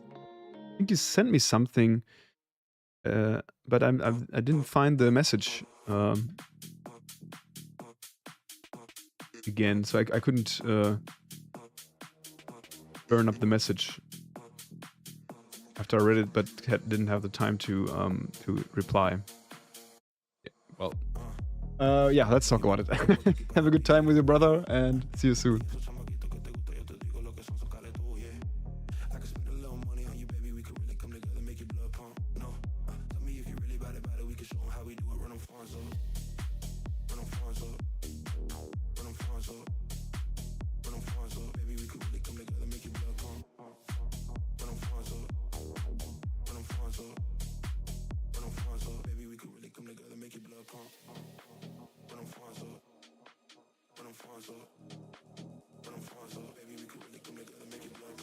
Yeah, so no, it's Threads. I don't know where this platform is going. I think I'm going to still use it for posting there, but it's, you feel it's this kind of platform that makes you feel dumb when posting on it, because I know that many artists are just like me, that you post this kind of rage bait stuff, and when you hit the post button, you're like, oh man, is this really, that's not me, that's not who I am, posting this kind of stuff. That's not it hurts your brain, like playing this game, but you have to if you want reach, and of course you need the eyes on your work, and you want the eyes on your work, and so you play by the rules, but incredibly dumb. I think I'm going to end up going with a very white cream after all. I'm playing around, and I always end up liking this better. Liking it better when I go for a more brighter version. Used to pray for the days that I'm living. Now I live it, but I spend time reminiscing. But the nights in the dark, no vision. Now with stars in the rave, can't believe I ain't kidding. Now it's late night, drives no ceiling. City lights, but my soul still healing. She see the glow and she thinks it's all appealing, but she don't know the real price of this feeling. Came from silence, now the crowd stays singing. Every loss turned me up, that was very revealing. From the slums, now I'm signing for millions. Can't see these peons, we don't see them in our vision. And I just can't see them. You say I ain't even got a reason. Sometimes colors can structure a whole illustration, so when you have only the outlines, depending on how you color it, can organize the drawing very much. But I like that the way I colored this even adds to the chaos, so I think it looks more chaotic than before, which is great, because that's the whole expression I was going for, like make this really wild and chaotic, and that you have to look twice and thrice to understand what's going on there and see all the little elements. That's very, very good.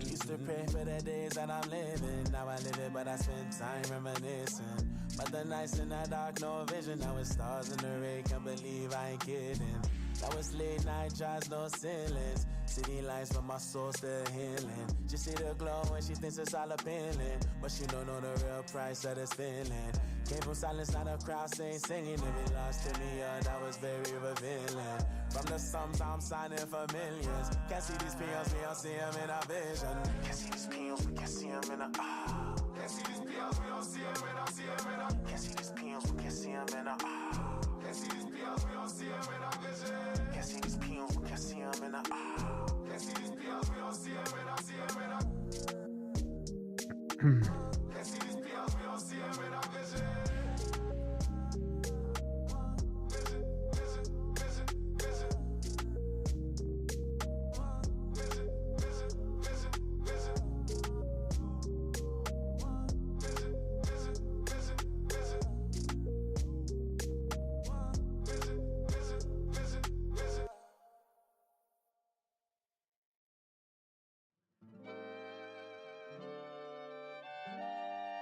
Right, I'm going to take a quick break.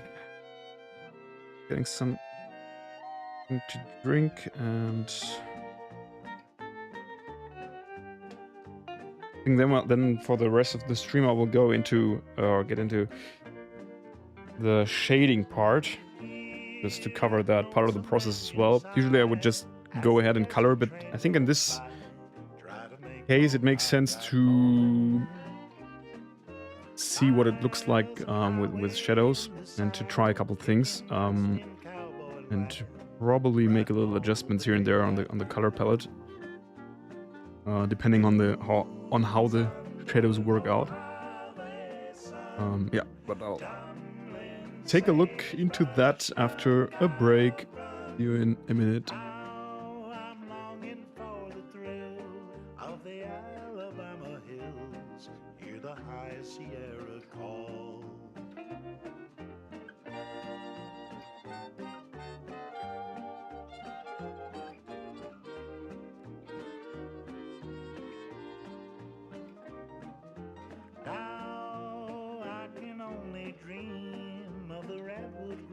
Stream winding gently through the valley.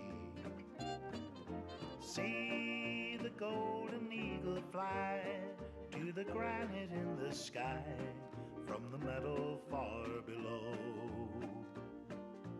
Dunes under Mojave sun, tumbling sagebrush, run, coyote, run. How I'm longing for the thrill of the Alabama hills. Hear the high Sierra call.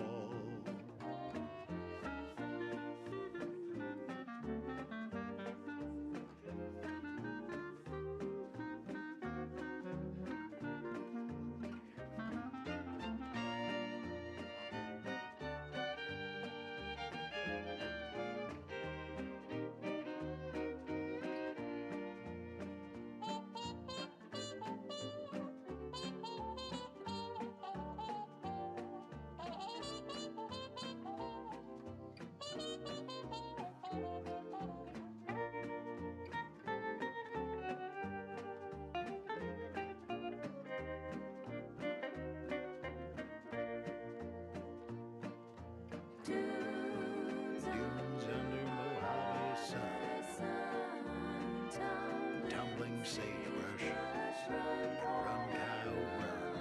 How I'm longing for the thrill of the Alabama hills. Hear the high Sierra call.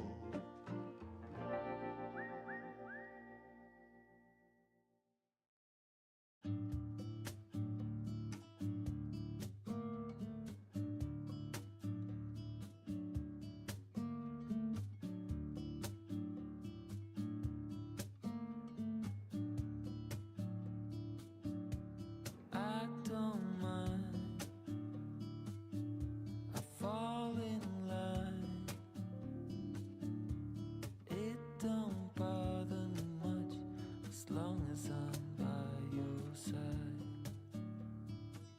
All right. Who's still there? slowly burn. It's only in your mind or it's real. Heaven is what you feel.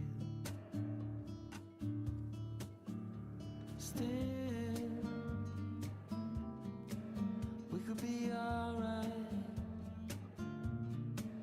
We can do anything. I know I'm caught up in your dream. Wear the color of your skin. Alrighty. So, yeah, let's take a look at the shadows in a moment. And for all I know, we could be alright. Alright. Well, the Alright. light source is coming from the left, as you see here on the solid shadows I already added. No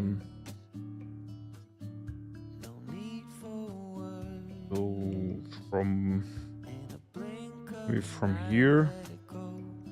We can go all night. and I think I'm going to Feels like go with a light source that is relatively high. I like to sometimes go for a lower source like this, which creates like long shadows. So if you have an element like the cake here, which would cast a shadow to the or on the lemon roll, it would cover the whole area here, because it's a very like a shadow that's cast very long.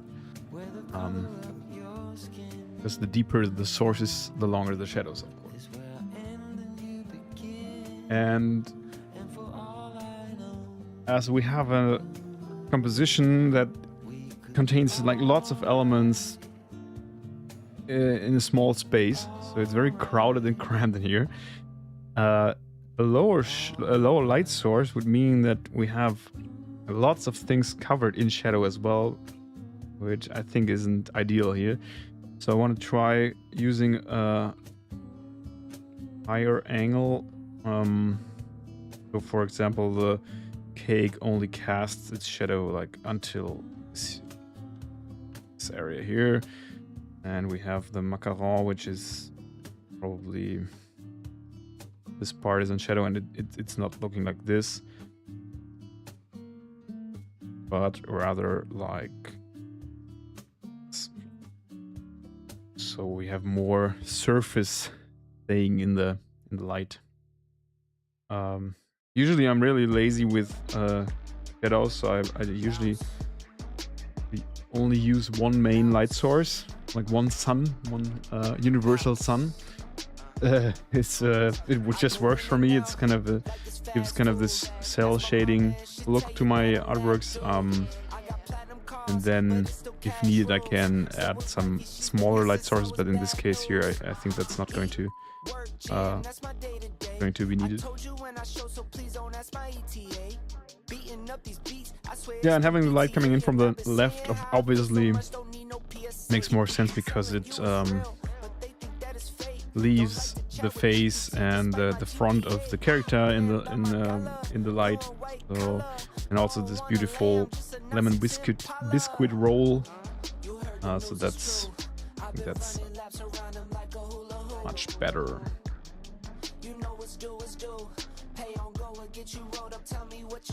So let's start with some easy objects.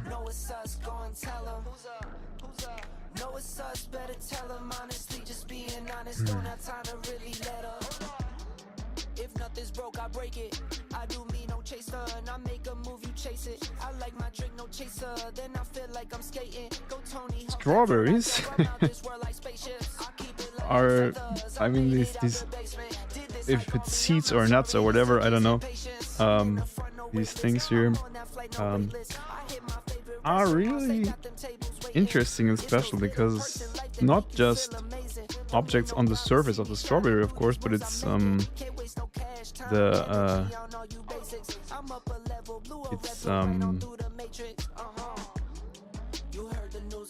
I'm missing the words, but it kind of lies inside the fruit. So we have like a little cylindrical hole in around every of these things.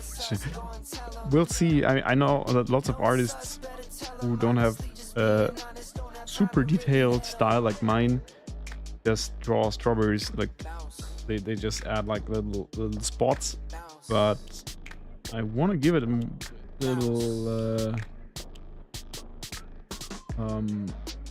three-dimensionality, of course. This means gotta find out how detailed I want to go with there. There's also the danger of making this look just shitty, so gotta find a good balance here.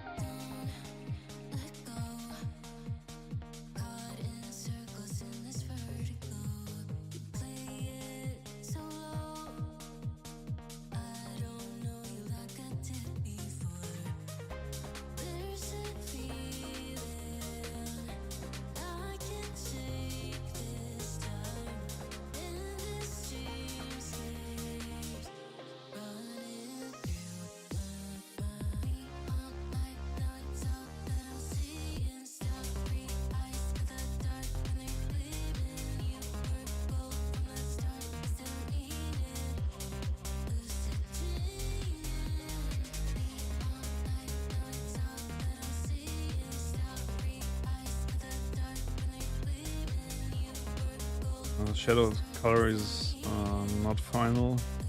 Looks a bit dirty and muddy on the cream.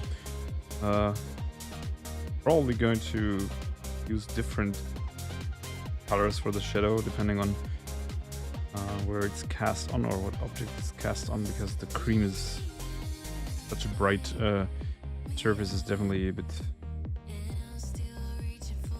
more tricky.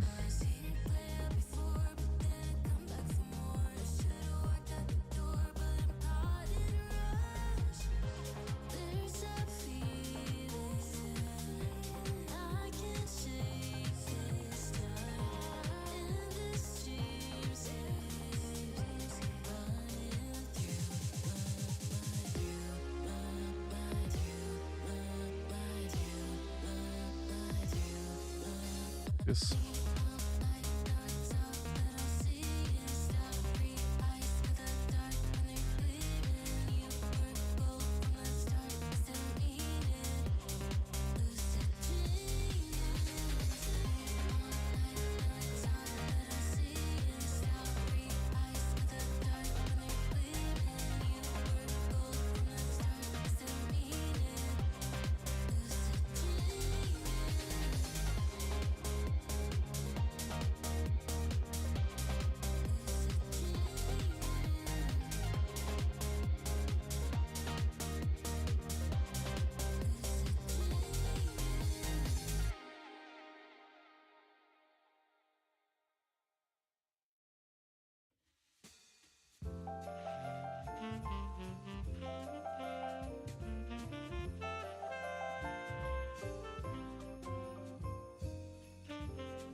be darker, sure.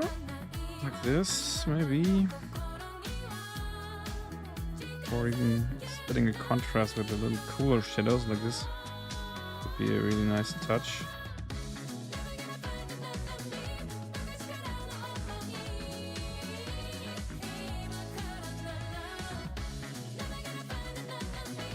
That's a good way to get some of my signature purple in there as well.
Interesting music again.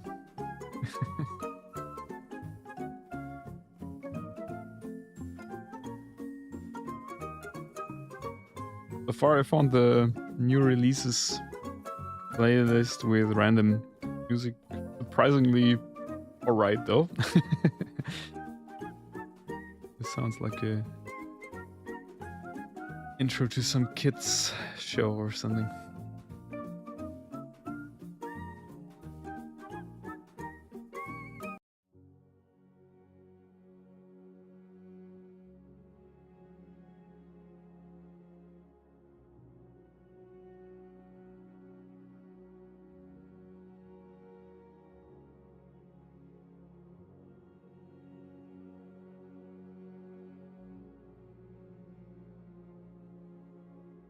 Yeah.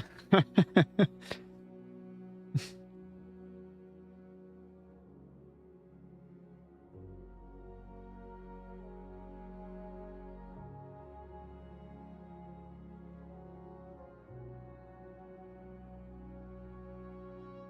I'm trying to not make the stream feel like a filler episode, so let's try something else. What's this again?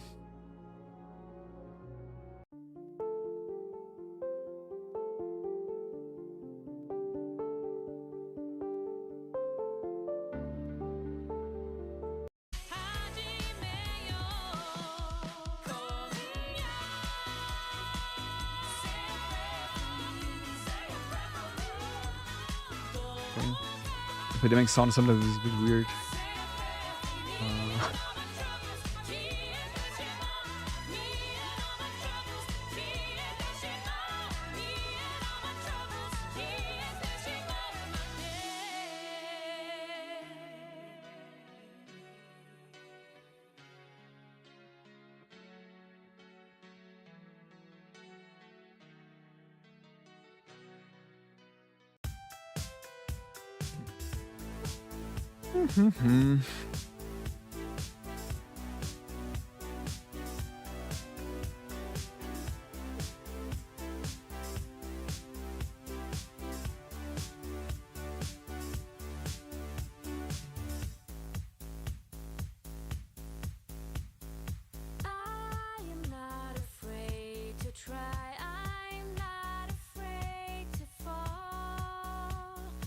I just want to feel alive.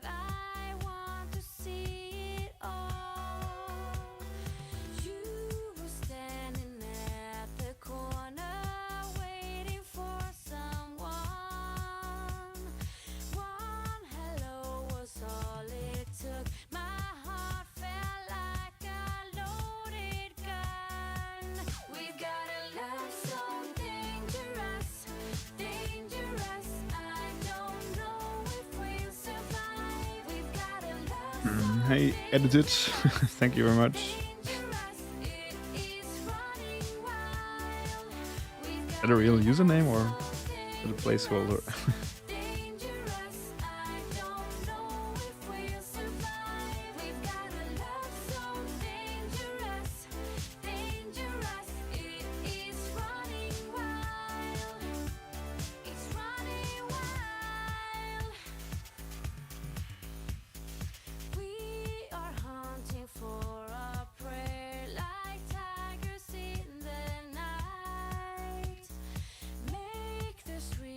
Jungle where the buildings scrape the sky. It used to be just like a game. We played it for a while, and now it seems we're crashing to the mountain all the time. We got a love so dangerous, dangerous. I don't know if we'll survive. We've got a love so dangerous, dangerous. It is running wild. We've got a love so dangerous, dangerous. I don't know if we'll survive. We've got a love so dangerous, dangerous. It is running wild. It's running wild. We're living on the edge like we're out of line. We're making our love like it's 85. We might be heading straight towards disaster, but we just can't break the spell. Oh, by the way, I have to come up with a workshop theme for an art festival, an online thing. I took part in last year. It's what's it called again? Some kind of summit thing. Two-Tap Digital Art Summit, right? So I'm taking part this year again, I hope. But so I'm going to take part if I'm able to come up with a workshop topic on short notice, because I procrastinated a little bit and did not send over something in time. And they told me that I should better do that soon. Yeah, sorry for being late. If anyone has an idea what kind of workshop you'd like to see from me, so what it's you can take part for free, so if you'd like to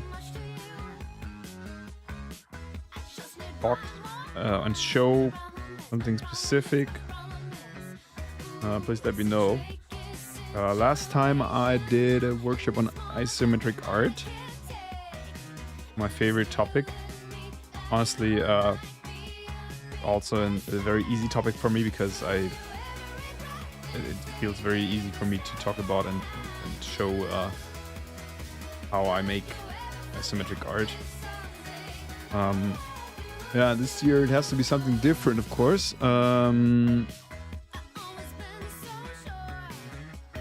So yeah, I actually was second most watched workshop from a lot of workshops last time, which was really cool.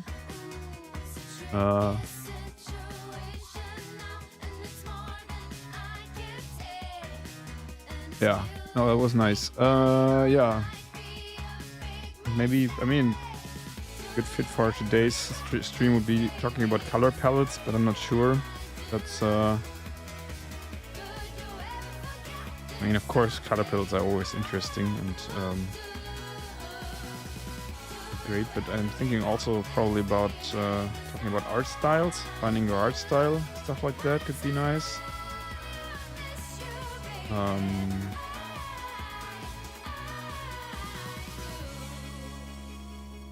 Maybe something business related, but I'm not sure about that.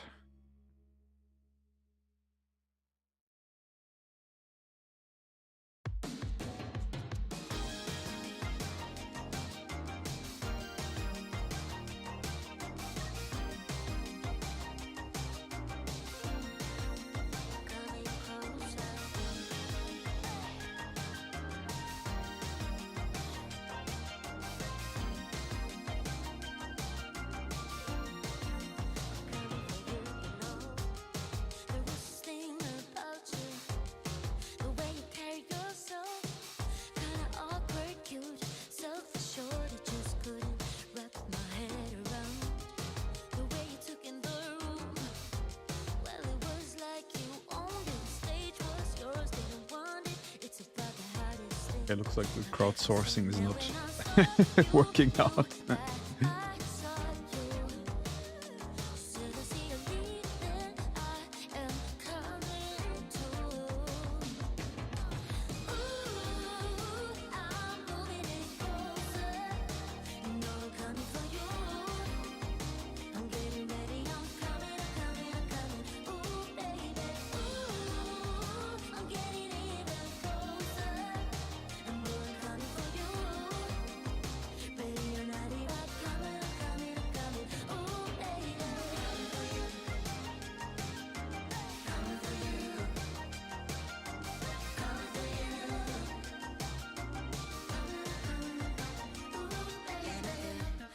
You said I think I'll call you. I just said by that I won't answer. You laughed and said how to play it cool, and I know you won't be there to see. Just a note by mail. Must have been 2 weeks later. I've been a good boy, never called you. Meet me at the club tonight. I think it was a Oh, the serious crocodile. How's it going, man? I actually wanted to reach out to you a couple of days ago, but of course, as usual, I messed it up. And no, I just wanted to ask how it's going, and given that we didn't have a chat for a while, perhaps forgot about it.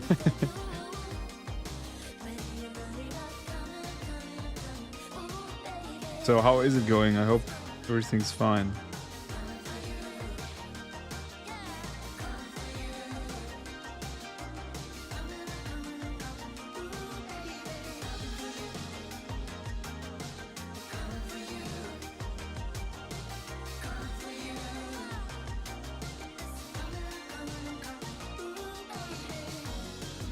Finding art style is something I always like listening to, mostly because I had a habit of comparing to everyone else. Yeah, comparing yourself to others is, I think it's actually pretty important to do that, because in my opinion it's important to find a realistic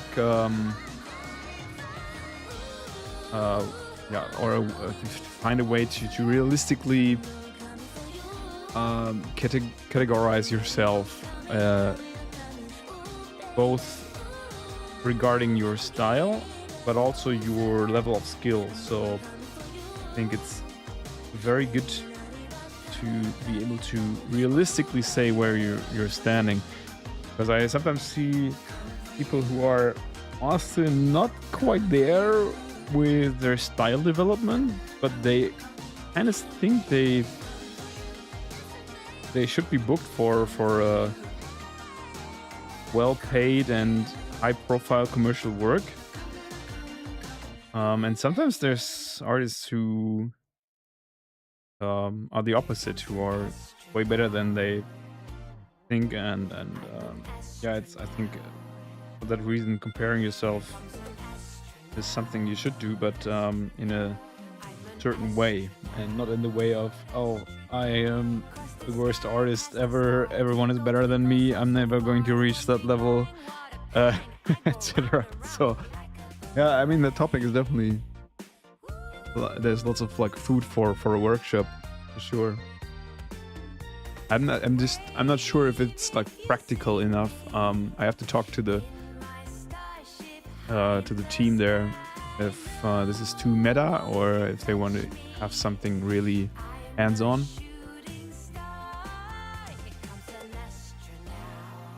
Oh, okay, cool. Yeah, please share information. You know where to find me on Discord and Telegram, etc. Yeah, it'd be nice. No, but I'd love to have a chat sometime, and it's for the reasons of being busy with stuff, I wasn't really able to work on to work on the project we talked about last time, and also to check out what you were building. So yeah. the first half of the year was for me surprisingly intense with like self-publishing things. The Suits of Life release, like the card deck release, was incredible. It was great, but oh man, it was so much work. It was also the shipping part. Turns out, surprise, shipping out 600 boxes with books and playing cards and all that is quite stressful.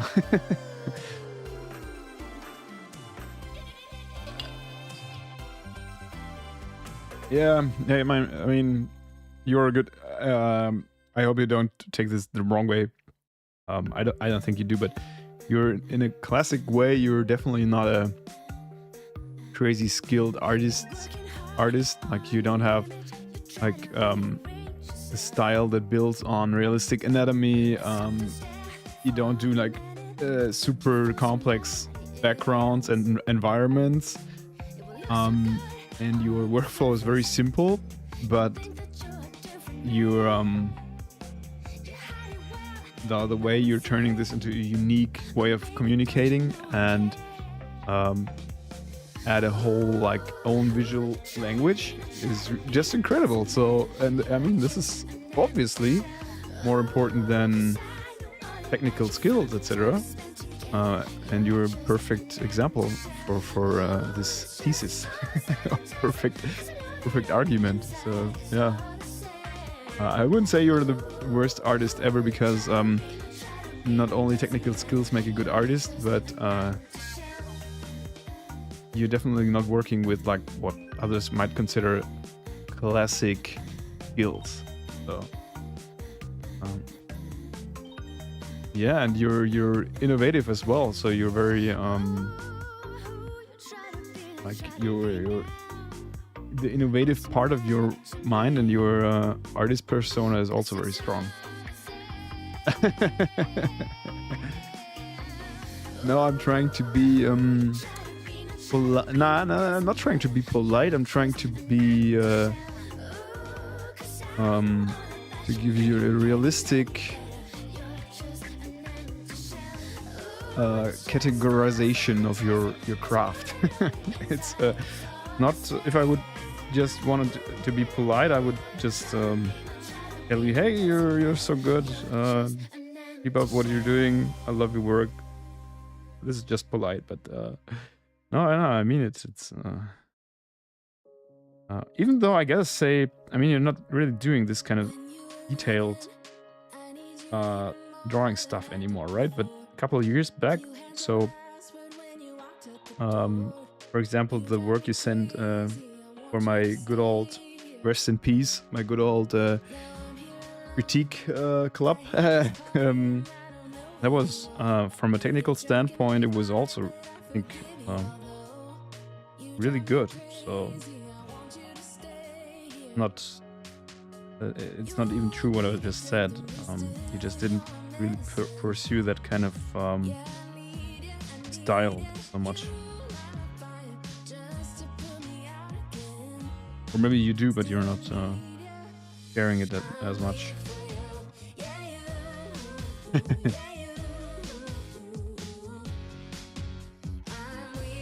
think I wouldn't have given everyone this kind of feedback, because it could be considered rude to say you're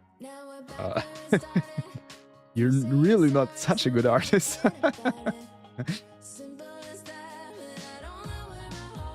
But I know that you're going to take it the right way.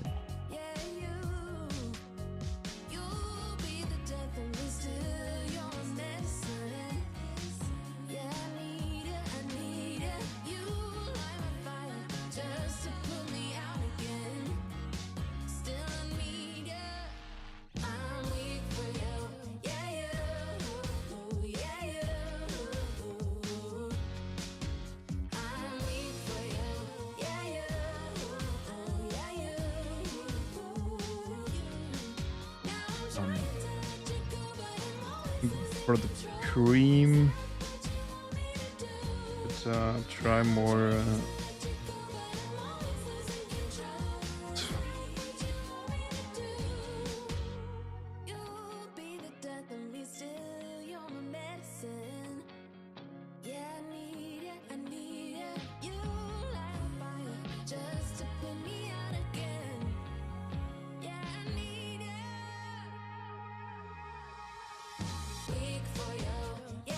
Maybe more neutral like this.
I'm the needle in your haystack. I'm the problem. Weight on your back, and I got time for just one more girl. Oh, I'm the black sheep. Come and tease you like a sweet dream, just to please you, and I'm the ice cream. Yeah, this is not too shabby. Nice. Of course, it's much more work to give the colors, the shadow a different color depending on what surface it hits. But I think this makes the whole creamy part look even better. So I'm willing to take that extra effort and go for a special cream treatment.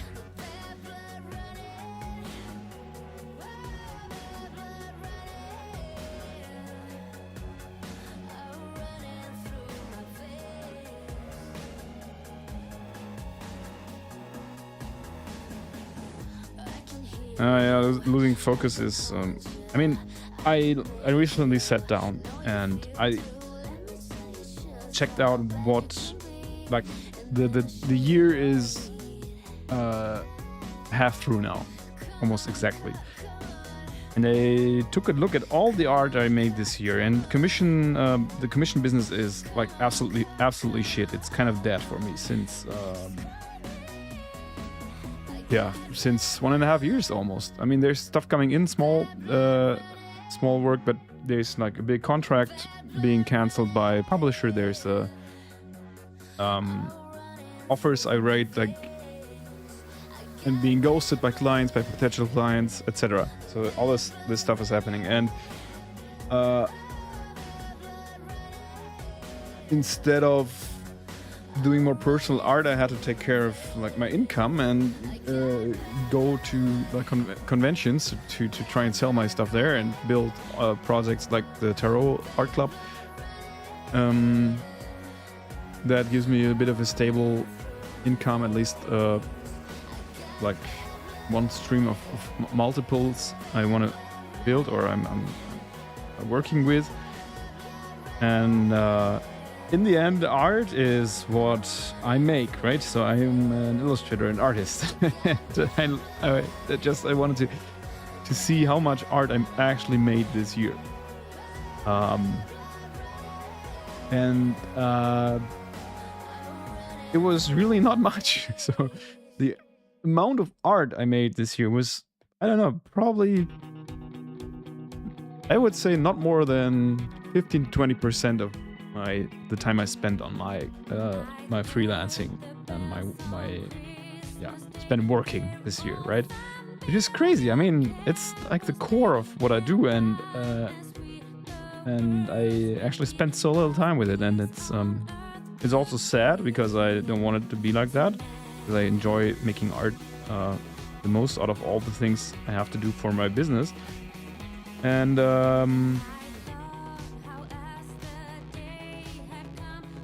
yeah, it's what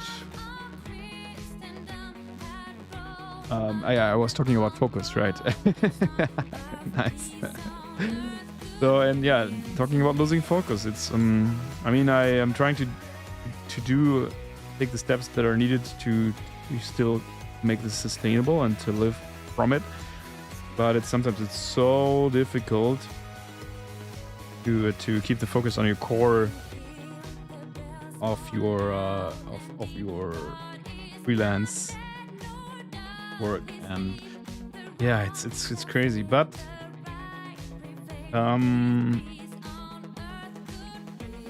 it's also, I also enjoy having so many skills, and you have so many skills as well.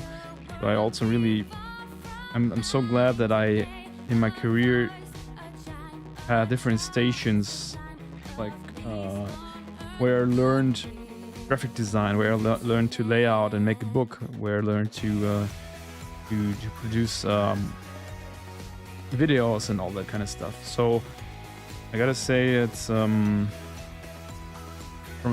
like, if you want to frame it in a positive way, it's really nice to have these many skills that you can put to use, right? But yeah, as long as you can keep a balance and still keep a focus on making art.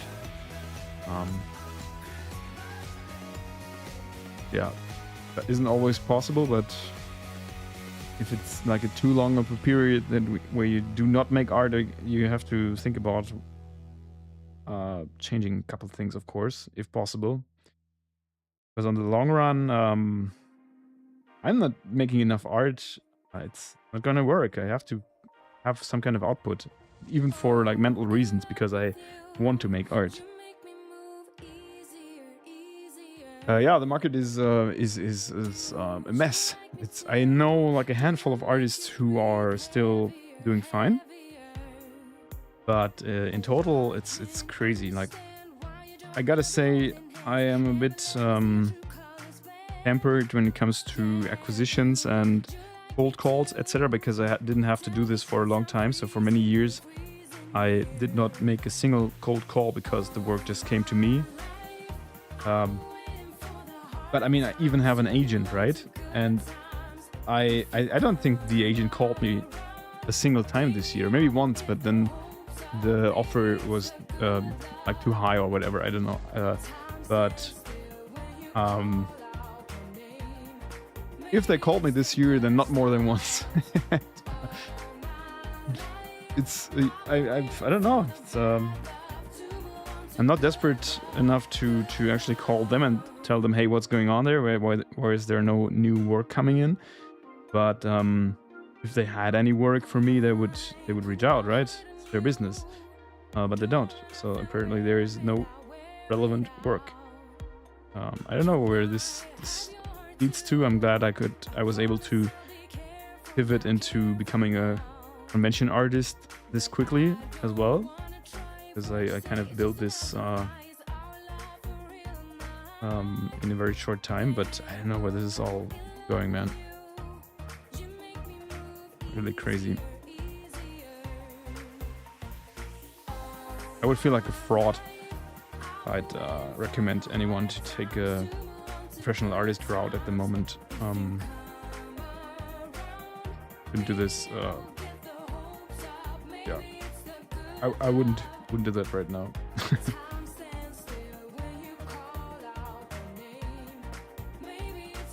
Well, anyway, yeah, this artwork is going in a very nice direction. I like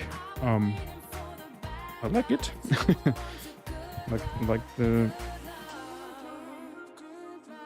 color palette and how the shadows create a nice depth on the chaos. The shadows actually organize it a little bit.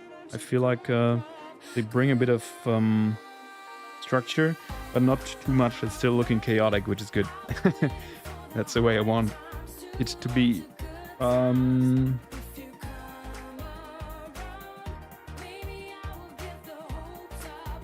also, I think my pace is pretty good with this. I'm in there for 13 hours now. Maybe count plus 1 hour for the concept, for the initial scribble. So it's for 14 hours. This is a good place to be for this artwork. So, Alrighty, I think I'm going to call it for this stream now. Let's see when I can be online again. Hopefully, not in 5 months, but you never know. It's really it's like the same loop all over again for me. I always say, hey, I haven't been streaming for so long. Let's make this a more regular thing again, and then I'm going to wait 5 months. I didn't stream again, so I'm not making any promises now. But let's see. Would love to be online or come on air again soon. I think I'm going to sit down now and think about what to write to the workshop organizers of the 2-Tap Summit. Gotta come up with a nice concept for the workshop, and then yeah, maybe keep up the work on this piece here later in the evening. Yeah, Sirius, thanks for coming in for a brief chat. Please let me know what news you want to share. And now I'm really curious what this is going to be about. But yeah, nice chatting with you and everyone else, of course. Thanks for tuning in today. What kind of wave was that? Oh, you didn't actually see this. I kind of made goodbye. Enjoy your day. See you soon, hopefully. See you in 5 months, maybe. And of course, you'll find the finished artwork once I'm done on Instagram, or maybe I'll stream while I work on the rest of this. Sometime soon. We'll find it out at some point.